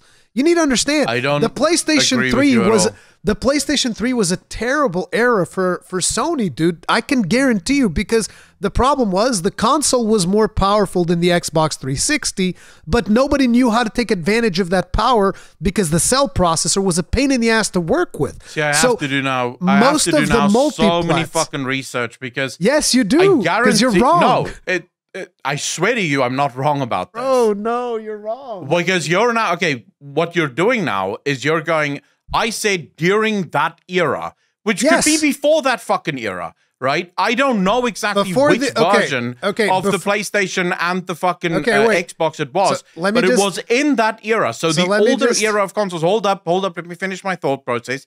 It was before this era of new consoles, right? Where Sony was leading the charge because they had God of War, Microsoft had very little to offer, and Microsoft reached out to Sony. Sony said, go fuck you. Then Sony came back a few years after that, and Sony said to Microsoft, hey, maybe we can start up. And at that point, Microsoft was sort of salty because they wouldn't do it the first time. And Microsoft said, go fuck yourself. Let me just explain. There was back and forth on this. But now I understand what you're saying. The thing that you're confusing is it wasn't Xbox 360. It was just Xbox. It was Xbox and PlayStation 2. If it was Xbox and PlayStation 2, then you're 100% right. Okay, but it doesn't matter. This is why I told you. You're hyper-focusing on one element of what I said. Did you say 360? I said it was during like the 360 era. It's not. It's way before and then that. Hold up. I even then restated that it could have been before that. I'm talking about the older consoles. And then you still came back and said, no, but the 360 is an old console. And I was like, dude, I'm trying to make a different point here. I'm trying to speak about the game exclusivity. And you just kept saying, no, fuck that. It's 360 is better. But I'll find the article and I'll actually DM it to you. But I'm going to have to take time to actually find the article. But look, the timeline that you're saying now makes sense because it would make sense that during the Xbox days, where Xbox versus PlayStation 2, PlayStation 2 was way better. They were way ahead, and it would make sense that Microsoft would go, hey, let's not do exclusives. And Sony would go, no, fuck you guys. We're doing great. And then you said that Sony then came back later. This was probably during the PlayStation 3 era where Xbox 360 was doing gangbusters. And Sony was like, hey, remember that deal you guys talked? Yeah. And Microsoft was like, no, go fuck yourselves. We have Xbox Live now, bitch. That makes way more sense. Yes, that makes sense. It could have been that. But now you also have, so, during the Xbox days and the PlayStation 2 days, Microsoft goes, PlayStation goes, and now Microsoft reaches out to PlayStation and basically solves a lot of PlayStation's problems. Because let's be fair, PlayStation Plus has never been the hit service that I think PlayStation have wanted it to be. I liked PlayStation Plus when they came out with it because they came out with PlayStation Plus before Microsoft did their thing. Like when PlayStation, because like we had Xbox Live, and Xbox Live was better in terms of networking and just multiplayer latency and shit like that and downloading games. It was always better than Sony. So what Sony did is like, we can't compete on that front. So what we're going to do is we're going to do PlayStation Plus. We're going to give people free games. So they were the first ones to actually do it. As far as I'm aware of the timetable, they gave people games. So long as you were subscribed to the PlayStation Plus thing, you would always have access to them. And then eventually, later down the line, Microsoft was like, well, fuck you, Game Pass, eat a dick. It's just like, whoa, bro, so violent. Stop. But you see, this is why I call them the most, in my opinion, the most anti-consumer company. I wouldn't say because Microsoft goes up to them and says, hey, we have this killer service that you cannot compete with. Even if you tried right now, you don't have the budget. You cannot compete with us. We have fucking Microsoft. So we can throw billions upon billions upon billions of dollars at this, and we can just get, if you get 200 games, we'll get 1,000. Go fuck yourself, right? And Sony is just like, no, we don't think our players deserve the Xbox Game Pass. They can fucking suck a dick and get their 2 free games a month or whatever the fuck it is with PlayStation Plus. We won't let them use this. And it's kind of like, dude, you could solve all of your problems at once. Because it's so easy. You're scared that you're going to lose access to Activision's Call of Duty. Well, you have Xbox Game Pass. There's your access to Activision's Call of Duty. It's like, look, I've always made my position on the exclusives thing very well known, which is if I was in charge of any of the decisions, every video game would be available on every platform, and the only thing different would be the box that you choose to buy to play that game on. That's the way that I look at it. So I'm not defending any of this, but at the end of the day, we don't know what kind of like backroom deals were being handled. Because like, you could also have Microsoft being like, oh yeah, we offered to give them Game Pass, but we would get 90% of the revenue, right? And Sony's like, wait a minute, we don't want that deal. So and then they can say, oh yeah, but Sony blocked. It's just like we don't really know what happens behind the scenes, right? Would I like to see Games Pass on PlayStation? Fuck yeah, Games Pass is not a service for me. I like owning the games physically, so it's not really a service for me, but I definitely recognize the value in Games Pass, right? So I'm a huge fan of it. Huge fan of it. Yeah, I think it's really good value, but personally I like actually owning the game, so it's a different thing for me. But fundamentally, it's like I just wish that they would stop being so disingenuous, because to me both companies are being disingenuous. Like Microsoft's they have all the exclusives, and it's like, oh, and you don't own Bethesda, and you don't own Private Division, and you don't own all of these people that are now going to be exclusively making games for you. Like for instance, Hellblade 2 is most likely not going to come to PlayStation, and Hellblade you can't say that Hellblade's not one hell of a game, right? So it's like most likely Hellblade is really good. Yeah, we're most likely not getting Hellblade 2. We're definitely not getting Halo Infinite. We're not getting Gears of War. We're not getting any of those games on PlayStation.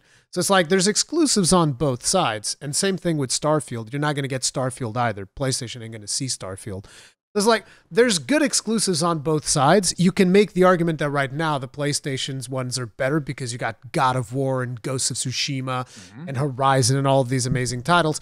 That's because the shit that Microsoft bought hasn't really come online yet. Their studios haven't come properly online, because once they start unloading those, you could see the things shifting around. So, we'll see how that pans out. But, I still think that it's very disingenuous of the companies being like, oh no, I'm the underdog. Oh no, I'm the underdog. They both have strong points no matter what. So I literally just pulled it up. Yes, Hellblade Senua's Sacrifice is going to be an Xbox exclusive. Of course it is. Yeah, they have announced that on Twitter. Of course. Sony will not be getting their hands on it, which according to this article is actually very, it's a scumbag move, considering originally Hellblade 2 was a PC and PlayStation exclusive. Yeah. It only came to Xbox much later. But I do think that this is, again, just part of that corporation bullshit where, I believe in my heart of hearts that within the next 5 to 10 years, Sony will have no other option but to bend the knee to Microsoft. They're going to have to accept the Xbox Game Pass onto the PlayStation. And that's purely because of pockets. So if you look at Microsoft's acquisitions, this year has actually been the most quiet that Microsoft have been. And I think they still acquired 3 fucking companies this year. During the Cyberpunk revelation, we found out that Microsoft bought 6 new fucking game developers. Just bought them. Microsoft, every year, they just keep buying new fucking game developers. We're going to buy everybody. Yeah, at some point, PlayStation owners are going to be able to play 2 games. It's going to be Gran Turismo and fucking God of War, and that's it. So Microsoft is going listen, if we can't beat you, we'll buy you. Yeah, it's as simple as that. And then soon we'll have the Microsoft Sony PlayStation, where Microsoft releases the Xbox, and then a week later the PlayStation, and it doesn't matter which one you buy. Same one. No, I think one company gets all the money. I think if Microsoft bought Sony, they just get rid of the Xbox altogether and just sell PlayStations. I think the PlayStation is a better console, but whatever. I personally, I don't know because I don't own consoles, but personally, I think it would be a major win for console players if exclusive went away and instead the race became a hardware race. Yeah, where who has the better hardware? Because here's something that is wild to me. How do we not yet have a fully modular PlayStation or Xbox? I mean, bro, because that's the appeal of the console. It's like a pre-built PC. Yeah, but you see, this is the thing. If you made it fully modular, you could have it launch as a full, basically built PC. But if you wanted to upgrade, you could upgrade. You don't understand that the reason, for instance, you look at God of War. fantastic looking game. God of War Ragnarok, Yeah. right? Fantastic looking game. Runs great. I'm not sure if you're aware, but like God of War actually runs at 120 FPS on PlayStation 5. Ooh. You guys finally fucking breached No, but 100 listen, FPS. yeah, Congratulations. No, but just to give you an idea, right? So the game looks gorgeous and runs at a very high frame rate, high fidelity. Like, so the reason why that is possible is because the developers know exactly what is the hardware that's inside the box. The moment you give it modularity, they don't know anymore, and you start getting inferior game experiences. Why do you think that there's so many games that run like shit on PC? Because there's no way for the developers to know what your hardware is. But I think you are misunderstanding what I'm saying. I'm not saying that it should become fully modular, just like a mini PC. We have small form factor PCs already. What do you mean by modular? By modular, I mean, so for example, you will have things like PlayStation 5 comes out, and then in a year or two, they'll announce that there's the PlayStation 5 Pro. And then they'll announce that there's the PlayStation 5 Pro 5-inch, and then the PlayStation Pro fucking 10-inch, and 12-inch monster cock, and what I don't know what else they want to fucking announce, but there's always like a couple of versions of Xbox or PlayStation or it's just the Slim and Pro versions. That's it. It's Slim and Pro. Yeah, that's it. You watch. There's going to be more probably at some point. They'll figure out how to make better ones. Intel just did that with their graphics cards, where they have two graphics cards that literally has a difference of about 5 gigabytes of RAM, and both are limited editions. So they'll figure out how to do something, right? The point is, if you made it modular, in other words, I don't have to buy a whole new PlayStation 5. I can literally just buy the upgrades. So I can go out and I can say, okay, there's new RAM available, so there's faster RAM available. I want the faster RAM. I'm still happy with my CPU as is. I'm going to keep all of this, but I want the extra RAM. I can slowly upgrade it to the more pro version of something, rather than going out and buying the full fucking console as it exists. And then you do it. No, it isn't just a PC, because it's not open-ended upgradable.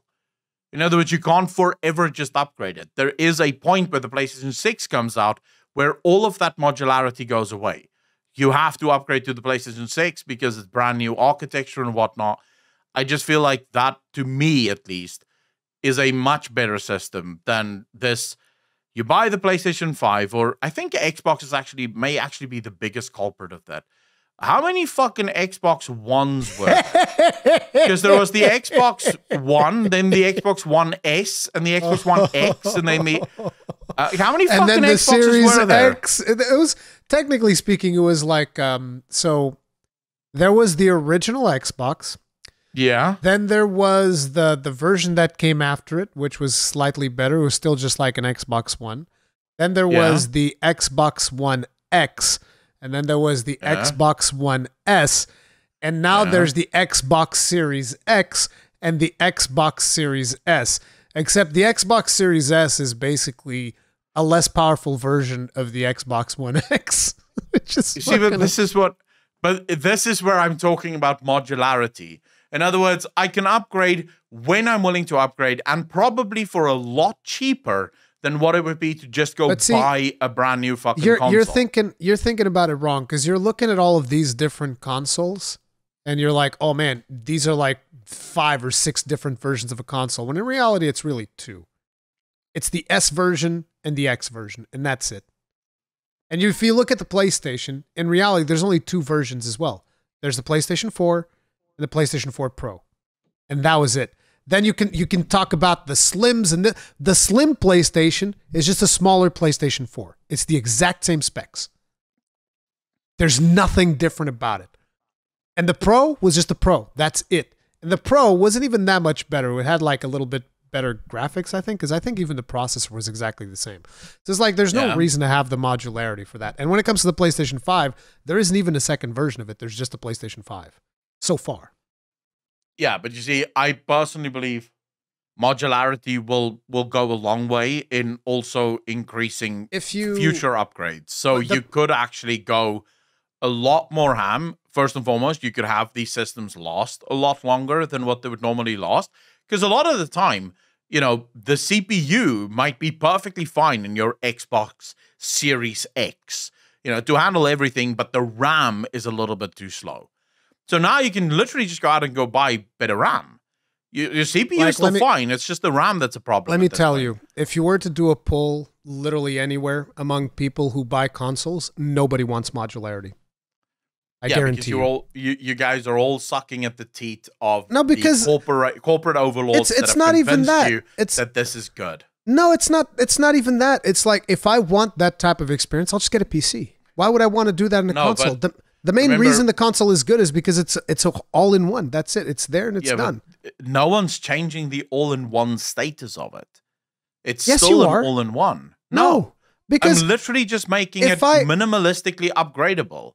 Because the PC is fully modular. In other words, I can literally change everything on my PC. I'm not saying that you should give people the ability to change everything on their PlayStation or their Xbox, because you could make it so that the motherboard and that shit is not upgradable, because at that point you are turning it into a PC, because you could literally just keep the case and just get a better motherboard that can hold better stuff.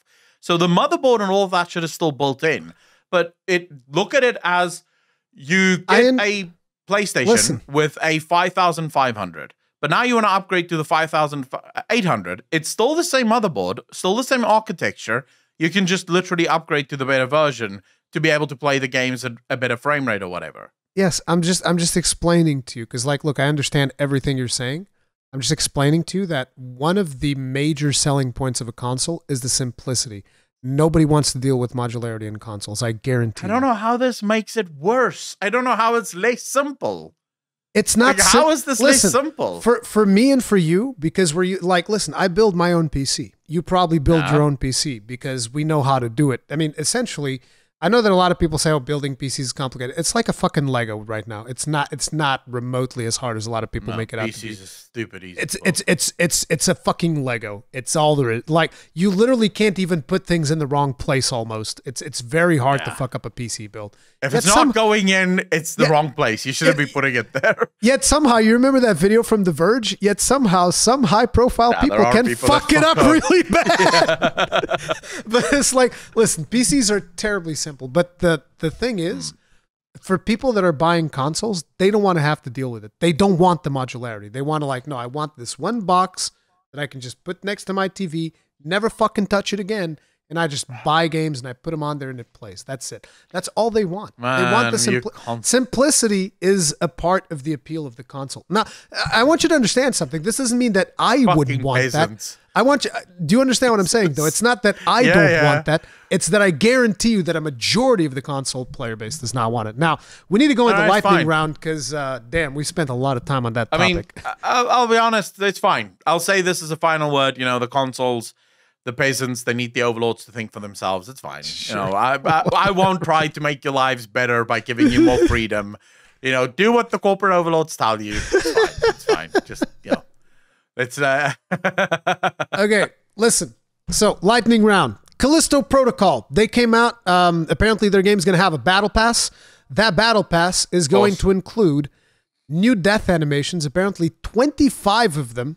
25 new death animations.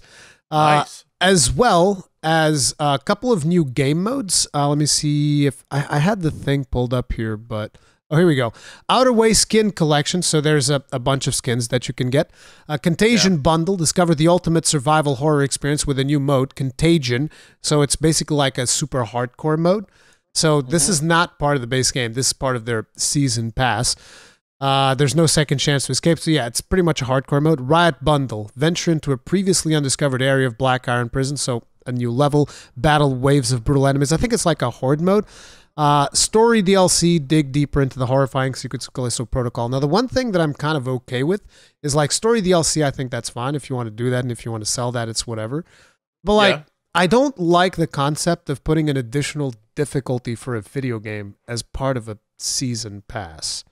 And I also I don't like them putting, like, 25 new death animations or whatever. I'm like, bro, what the fuck? What are you talking about? So personally, I would say if you're gonna do difficulty settings, those have to just I'm sorry. be... I just need to do a quick correction. 12 new enemy death animations. Sorry. Yeah. So I would say death animations is just stupid. That just seems like it really seems disingenuous. So what? You're just gonna hold that from people that have already bought your game? I don't understand. If you had new enemies or monsters that spawning in the new zones that had different dying animations, I would say, yeah, okay, cool, that's fine. But now you have like just different fucking death animations that only players that bought the extra DLC. That's just stupid. The other one is the difficulty setting. It would be like Elden Ring coming out and saying, oh, by the way, we've made an even harder version, but it's only available once you buy the DLC. That defeats the whole purpose of Elden Ring, you know, why would you do that? So I don't understand those two. I do wonder, though, when is this new DLC coming out? Because that's going to change my opinion on the DLC as a whole quite dramatically. I don't think they have a date for it yet. It is not yet clear how they will be integrated into the game. I don't know if there's a date on it. I can't really see. Because I will say this, if this comes out within 6 months of the launch of the game, it is complete and utter bullshit no matter what anyone says. Because that then confirms that they did what all of these companies in the olden days would do, where they make the entirety of the game and then they cut a bunch of shit to put into the first DLC. They're claiming they're not cutting it. They say that, oh, we haven't even worked on these death animations yet. And it's like, to me, it just feels like such weird nickel and diming, you know? It's like, okay, so you're going to nickel and dime us for an additional difficulty mode, which fucking sucks, dude. I think that is really bad. You're going to nickel and dime us for an additional new game mode. And it's like, okay, a new game mode. You're going to nickel and dime us for some story DLC. Okay, new game mode, story DLC. All right. But like, that's a really DLC. You can look at that as a DLC. That's fine. I think like a difficulty is a little bit much. The skins, it's like, sure, sell additional skins, do whatever you want. But the death animations is definitely like, bro, what the fuck are you doing? Like, seriously, come on. I have always said that I'm okay with DLCs in video games because really, DLCs have kind of just replaced the name expansion for many games, right? In the past, games would have expansions. Nowadays, they call them DLCs, mainly because most DLCs are smaller than historic expansions. So I don't have a problem when you have a DLC that comes out with new story, maybe a couple of new zones, new content, as it were. But if you bring out a DLC and the only thing that is available in that DLC is like a bunch of fucking cosmetic bullshit, that's when I have a giant problem with it. But then also when you have the DLC in such a way that you have all of these things to kind of almost force players into buying it, you know, so someone that really just likes the Callisto protocol, and that's really the only thing, they just want to play the Callisto protocol. Now they feel like they're missing out because they don't have 15 extra death animations, they don't have all of these extra skins, they don't have all of these extra story modes, none of those things, and that can just, it just feels a little scumbaggy. But again, it's way too early. We'll have to wait and see exactly what all of this works out to become. So that's sort of my thoughts on it. Sorry, I realized this is lightning round, so we should actually answer fast. Okay, so Elden Ring. Elden Ring was nominated for the Game Awards for the best story. There's been a discussion as to whether or not even best story, because what they call that category is best narrative, which is a little bit confusing to me because of the meaning that I've always associated with the word narrative is like narration, the way in which a story is told, not necessarily the story itself, but the way in which the story is told. But recently I saw a video which challenged that definition, because I never really looked up the definition of narrative, but it also includes just like the story itself, basically, which I thought narrative was more about the way in which was told, which is why this category was always confusing to me. So to me, I was like, you know, Elden Ring's narrative, my thought process was like, the narrative itself is not excellent. The story is. I love the story. The way in which it's told is maybe not the best for most players. I don't have a problem with it, but I can understand why some people would prefer narratives different ways. But taking into account the way that it was, I was like, you know, this is fine. I think that they definitely deserve to even win it because the story of Elden Ring is amazing. And if you include the narrative, it's whatever. But there's been a lot of discussion around that. What are your thoughts on it from what you've played of Elden Ring so far? So the problem with narrative is that at its core, it is way too large, right? It's not really a header that you can put in there because it is just it's an all-encompassing thing because narrative takes into consideration all of the subgenres of narration, which is story narration, dialogue narration, flow, world building, all of this shit all falls into narration.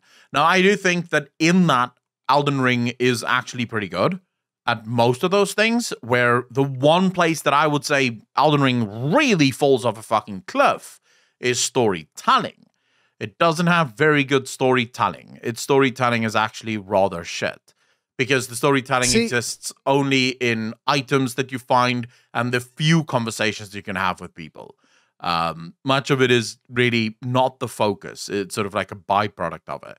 So you compare that to, say, something like God of War, and, you know, suddenly God of War does a very good world with a great amount of world building and an awesome story and also very good story delivery. And now it becomes hard to justify Elden Ring on that list. It's at like, least in my opinion.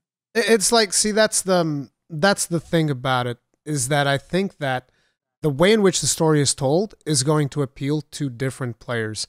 So to give you an idea, while I really like the story of God of War, I can actually appreciate the way in which the story is told in Elden Ring a lot more in different ways, because like a lot of times the way the story is told to you in God of War is they take control away from you. It's like, here's a cutscene that's going to play out and here's how we're going to tell you the story. Whereas in Elden Ring, you're usually much more in control and you can do the story at your own pace. Another thing about God of War is that a lot of times the NPCs will not shut the fuck up. You don't get a single moment of silence to just like sit and be. The NPCs will talk your ear out nonstop, spoil puzzles for you, spoil boss mechanics for you, just like go to town. I still think it's an excellent game, but I definitely changed my mind because, again, I was just thinking about narrative, storytelling, all of this, but narrative is much more, it includes the whole story. So yes, I've come around it. And what do you think about it? People just like being upset about it because there's a bunch of people like, oh, it doesn't deserve it. It's blah, blah, blah, blah, blah. Do you think it doesn't deserve the nomination? I mean, it's a typical internet day, right? Yeah, of course. If someone woke up and said, hey, I'm going to give the entire world free Reese peanut butter cups, someone would cry because it's not Hershey's. There would be people crying because they want fucking Hershey's. They don't want Reese's. So at the end of the day, it's kind of like just a random internet day. I would say, though, that I don't know if... because it's just a nomination. And as far as narrative goes, yes, the style that Elden Ring went for is perhaps not so on the nose as, for example, God of War.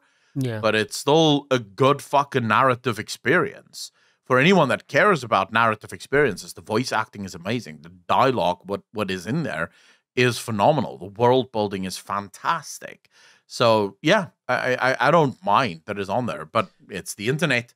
There's always going to be people that complain. Now, you wanted to bring something up about Elden Ring and open world. I don't remember exactly what that was, but I do have. Oh yeah, so there's been this giant conversation in the gaming industry ever since really the launch of Elden Ring. I don't know if you remember way back in the day when it just came out, and you had all of these developers coming out saying how bad the open world design for Elden Ring is.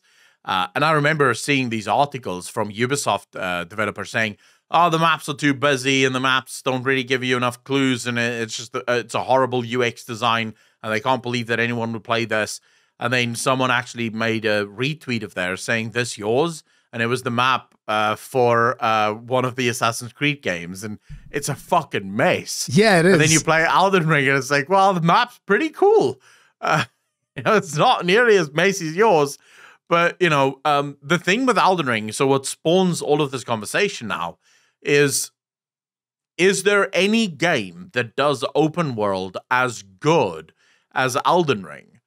Because Elden Ring is one of the few games out there, I would say it's probably one of the only games out there that really does reward exploration. If you just follow the main story for Elden Ring, I know because I made this mistake. If you just follow the storyline for Elden Ring, you run into a boss. Now, I can't remember the name of this boss. But this guy kicked my ass in like 2 seconds. It's Margit the Target. There you go. It's that fucking bitch, right? Margot some shit. I don't know. But I got my ass kicked. And then I went back in like you do with Elden Ring. And I got my ass kicked. And I went back in like you do with Elden Ring. And I got my ass kicked. And after about 6 tries, I was like, Jesus, how the fuck do you beat this? Because I will try to learn how to block and dodge this shit, but then he goes slow, then he goes fast, then he goes double. So nothing I do, like I learn how to dodge this thing, then he hits me with his tail. Then I learn how to dodge this thing, and then he does like 4 attacks after each other. I was like, dude, this is bullshit. I don't know how to play this game. And then Rurikhan actually came to me and was like, yeah, you should not be there yet. I'm like, what do you mean? The story said go there. That's not what I said. I said, you don't have to do that right now. You can do something else and then come back. You can go there if you want, but there is no you shouldn't be there yet. You can go anywhere whenever you want. Yeah, but I told you that I can't do it, and then I told you about a comic, like a comedy sketch that I saw on YouTube of someone showing that you get eventually something that helps you take down this boss. Yeah. Because for new players like myself to the Souls genre, that boss is actually it was designed for hardcore Souls players that already know the shit. That was why it was designed. And I didn't know. Listen, he's what we in the industry call a filter. All right, filter. And I couldn't get through the filter for some reason. You got filtered, bro. Fucking tough. And then I found out, no, you're actually supposed to go explore. Yeah. Like there's giant areas on the map that I have not been at yet. And those bosses in there will drop something or items or some way of actually making this boss a lot more doable. Like I'm sure you could do it without finding those items. Oh, I did it. But yeah, you'd have to be stupidly good in order to do it well. And this is really where the conversation is now. Is there any other games that do the same thing? Because if you look at something like Ubisoft, while it is called an open world game, there's no exploration. You open the map and you follow the fucking target places to where you're supposed to go. So you're not really exploring. You're just running towards a goal. And that's not really what we call exploration. It's the same thing that you and I spoke about when it came to World of Warcraft and how sad it is that all of these guides and things exist in World of Warcraft. And now I see you don't even need the guides. The World of Warcraft map will just show you where all the treasures spawn, even without the guides. So it's kind of like, so where's the sense of adventure? Where's the sense of exploration? See, that is something that I 100% agree with you. There are very few games that I can instantly say that it's like, okay, this open world game does this pretty well. Because quite simply nowadays, every player, and it's interesting because you even see it in the comments of certain videos whenever I criticize some of this game design, where people just tell me, well, I don't have time, so I like having a guided experience. And it's like, well, if you don't have time and you're just doing a guided experience, how much enjoyment are you actually getting out of it? Because the whole enjoyment, to me personally, comes from, discovering things, discovering secret things. Now, I will finish a game, and then after I finish the game, I'll be like, okay, what did I miss? Then I look up things, and I'm like, I want to see the things that I missed because I'm interested, right? Sometimes not even then. Sometimes I'll be like, you know what? I like this so much. I'm going to go again. I'm going to see if I can find some stuff. But at least I try first to do everything, and then I might look up guides and stuff. The problem is that nowadays, a lot of people, they just want to look up guides. And developers, they want to take no chances. They're like, no, we got to make sure that people see every bit of content that there is in the game. If they don't see it, then we have failed. And that is a problem. Which is why whenever you have a Ubisoft game, there's just like a list of things. Like you go up the tower, you do what they call syncing. You sync with your past self or whatever the hell. And then it's like, hey, here's 5 assassination missions. Here's 10 sea chanties. Here's all of these other things. And they mark everything in the map for you to go and do. Oh, yeah. Which is why games like Elden Ring is actually refreshing. I'm going to give you another example of one that is close. It's not as good, but it's pretty close. Breath of the Wild. Breath of the Wild is also excellent with its open world because it doesn't just give you like a million markers and go. It's more like you explore, and as you find things, it'll mark it in your map. Like, hey, you found a temple here. Hey, you've solved the puzzle here. And there's a lot of things that you discover by just exploring organically. These are fantastic. Then you have other games that are also good, but fall with the Ubisoft stuff. Like, for instance, Horizon. You were talking about Horizon earlier. Horizon does the exact same thing as Ubisoft. You discover an area. Hey, here's a vault. Here's one of the big monster towers thing to take over. They mark everything on the map for you, and it sucks. And with a lot of these developers, they come out and they start saying like, oh, the UX is atrocious because it is formatted in their brain that players can't miss anything. This is actually a part of a discussion video that I saw the other day on God of War Ragnarok, where basically they were saying, oh, the NPCs, they talk too much. And the reason they talk so much is because they want to make sure that players don't quit playing the game. So they solve the puzzles for it. And I'm like, well, what the fuck? If a player's going to quit the game because they can't solve a puzzle, they're going to quit a game because they can't solve a puzzle. The more you guide players along the way, the more you generate this group of players that are basically too dumb to understand how things work. And whereas I used to say that, you know, video games are good even for children because they develop critical thinking, nowadays video games no longer develop critical thinking because they solve everything for you. They want to make sure you see all the content. Whereas Elden Ring is like, we were seeing, people showed me statistics of Steam achievements. I think like 50% of the people that played the game on Steam never even found a zone called the Great Halleck Tree, which is where you find the special boss that everybody talks about, who is Melania. They never even found that zone in the game. And From Software is perfectly, well, that's fine. They didn't find it, Hey, it's whatever. We developed it. We think it's a gorgeous looking zone. It's not going to be for everybody. Some people are going to find it. Some people are going to quit. Some people are going to do whatever. But they're going to develop the game, and they're not going to stray away and take away the joy of discovery from players. They just allow them to enjoy it. See, the thing is, I think, the problem is that so much of the gaming industry is becoming a self-fulfilling prophecy. Game developers think that players are too stupid to figure most things out for themselves. And it is true. If someone sort of bumps their head against a wall enough times without any ability to get through it, they will give up. Unless there is some progress, people will give up after a while. That's just human nature. Now, the art here would be in giving a player a clue that doesn't spoil the puzzle, but does give them a clue of what the next step could potentially be. So it's not necessarily the next step, but at least guides them a little bit towards it. But because the gaming industry doesn't want players to quit at all, because they want to sell more copies and they want to sell more cash shop bullshit, they basically have to play the game for you. So they have to make sure that you're never in a position where you might find things a little bit too tricky, and maybe it's going to take you 5, 6, 7, 8, 9 minutes to figure something out. And you're going to feel incredibly accomplished once you've done it. So what ends up happening is, now that you have all of these games that's doing the thinking for you, for the most part, players start expecting it. And then the gaming industry has to go even further, because now players expect even more. And before we know it, games are going to be like Raid Shadow Legends. Yeah, they just play themselves. Yeah, you just basically sit there and watch. There was a good example that was brought up in one of the videos that I watched, which is, I'm not sure if you played Jedi Fallen Order, the Star Wars game that's kind of like a Souls-like. I played it a little. They had a system in that game where whenever they felt that the player could get stuck, they would give you a prompt, and it's like, hey, you want a hint? But they would ask you if you want a hint. So it's like, hey, if you want to think about it, whatever. And if you want to hit, press this button, we'll give you a hint about how you can possibly solve the puzzle. And that is a much more elegant way of doing it than just like the way that I felt in God of War, which the backseating was so, like, there was literally a point I was fighting a dragon and the NPCs were like, you have to parry that attack.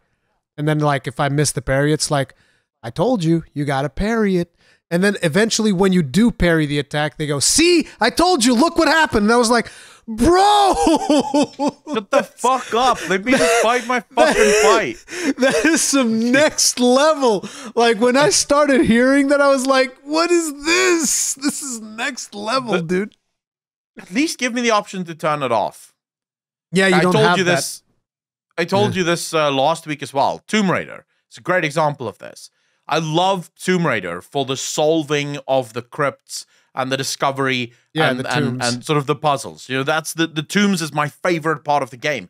I love the story. The main story is amazing for Tomb Raider, but the fucking tombs, bro.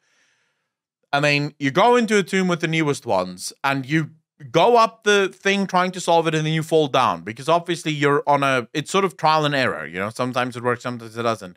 And then immediately the camera pans up to where you're supposed to be.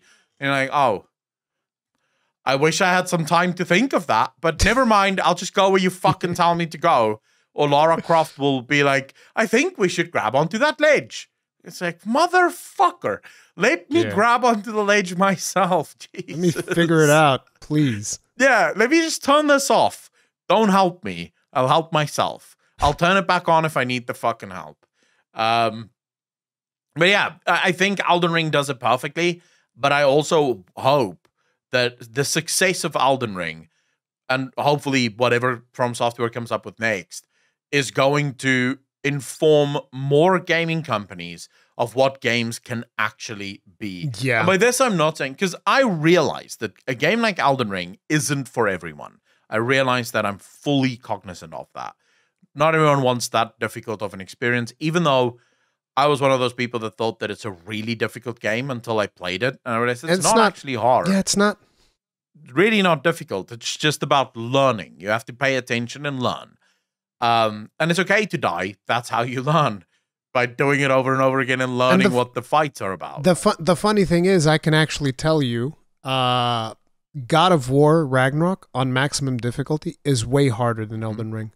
But nobody will ever acknowledge that because nobody plays those games in max difficulty. But it's way harder and way more unfair too, but, you know. Yeah. So, but the point that I'm trying to make is you don't have to have combat that difficult, even though it isn't. But the open world aspect of it, the fact that you make entire zones that will most likely never be discovered by the majority of your player base, but they exist because they're part of this world. They tell stories within that world. That, to me, is... If that's not the future of video games, we're fucked. Yeah. If Ubisoft is the future of what open world games are going to look like, we're screwed, boys. Like, all the good games are going to go away.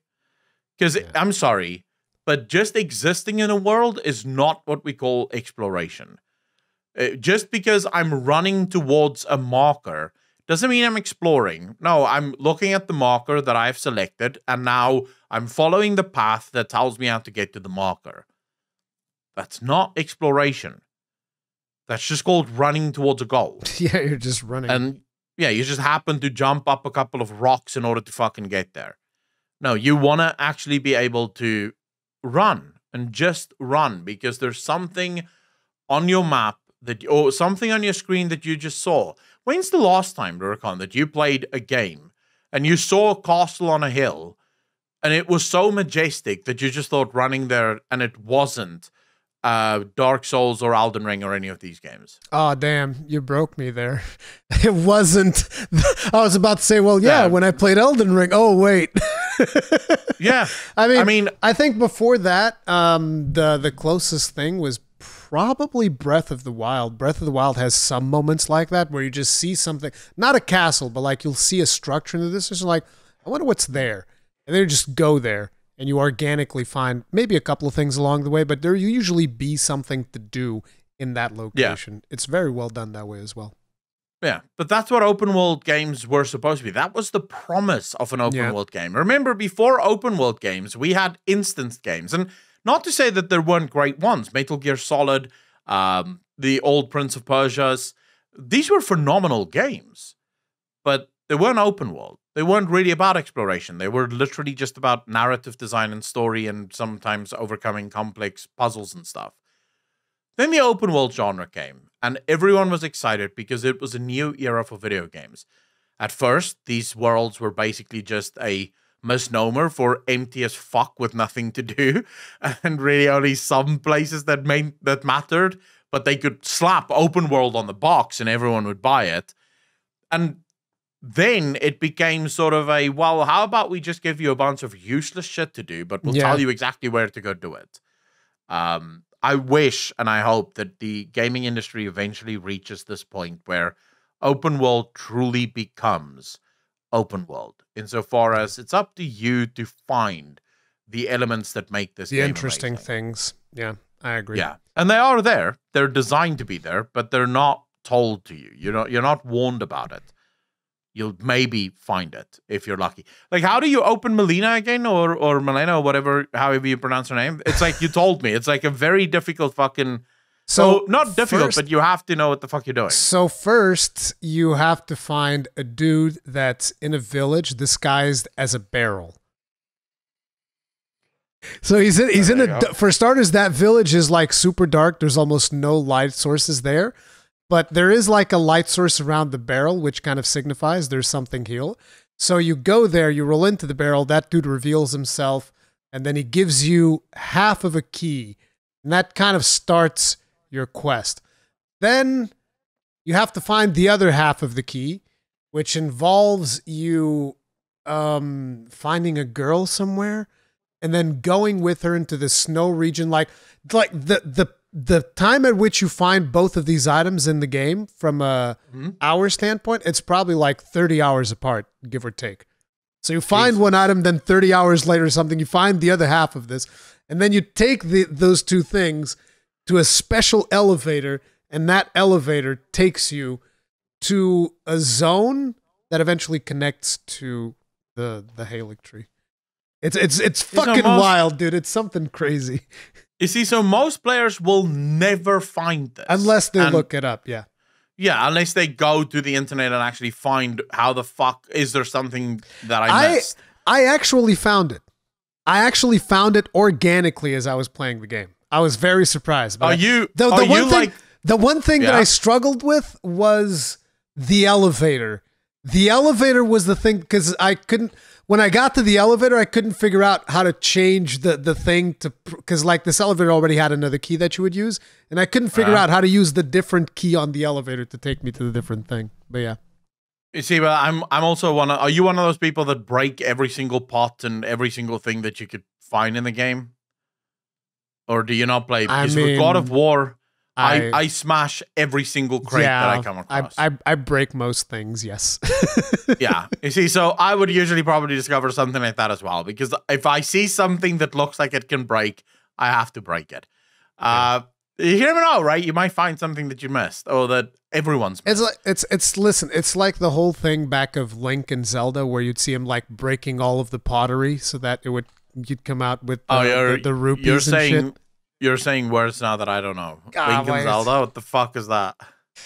Terrible. Okay, fine. Bro, you said things about Breath of Wild. I've never even seen that. Link and Zelda, never even heard of it. No idea. Okay. You're using words that I don't know. You're making yourself look like a fool by not knowing what The Legend of Zelda is, but that is fine, Accolonn. I will allow it. Bro, the fact that I don't know about it speaks very ill of that game. Means it wasn't good enough to impress me. It's basically what it means. You're not going to like the comment section on this video, I guarantee it. Like I give a fuck. Anyway, guys, we're going to I only read the comments that agree with me anyway. Yeah, that's fine. I just pretend the others are trolls. The others don't exist. Yeah, fuck them. Just give them the downvote and move on. Oh, man. Anyways, we're going to be calling it here, guys. We're already like over time, and Accolonn has to go do his Q&A as well, and I want to go get some lunch. So thank you all. I can't do Q&A today. My power's going out. Oh, already? Yeah. South African government strikes again, man. You got to do Q&A later. It's that simple. Yeah, it's fun. No, I'm going to do it on Monday because Monday is a pretty empty day with WoW launching in the evening. So we'll do Q&A on Monday. Yeah. Okay. Well, anyway. That is going to be it, guys. Thank you all very much for watching. If you're watching this on YouTube, there'll be links to Accolonn stuff in here. If you're watching this on Accolonn's Twitch stream, then gift some subs or do something. And yeah, we'll see you guys in the next one. Stay strong. Stay safe. Peace out. Peace.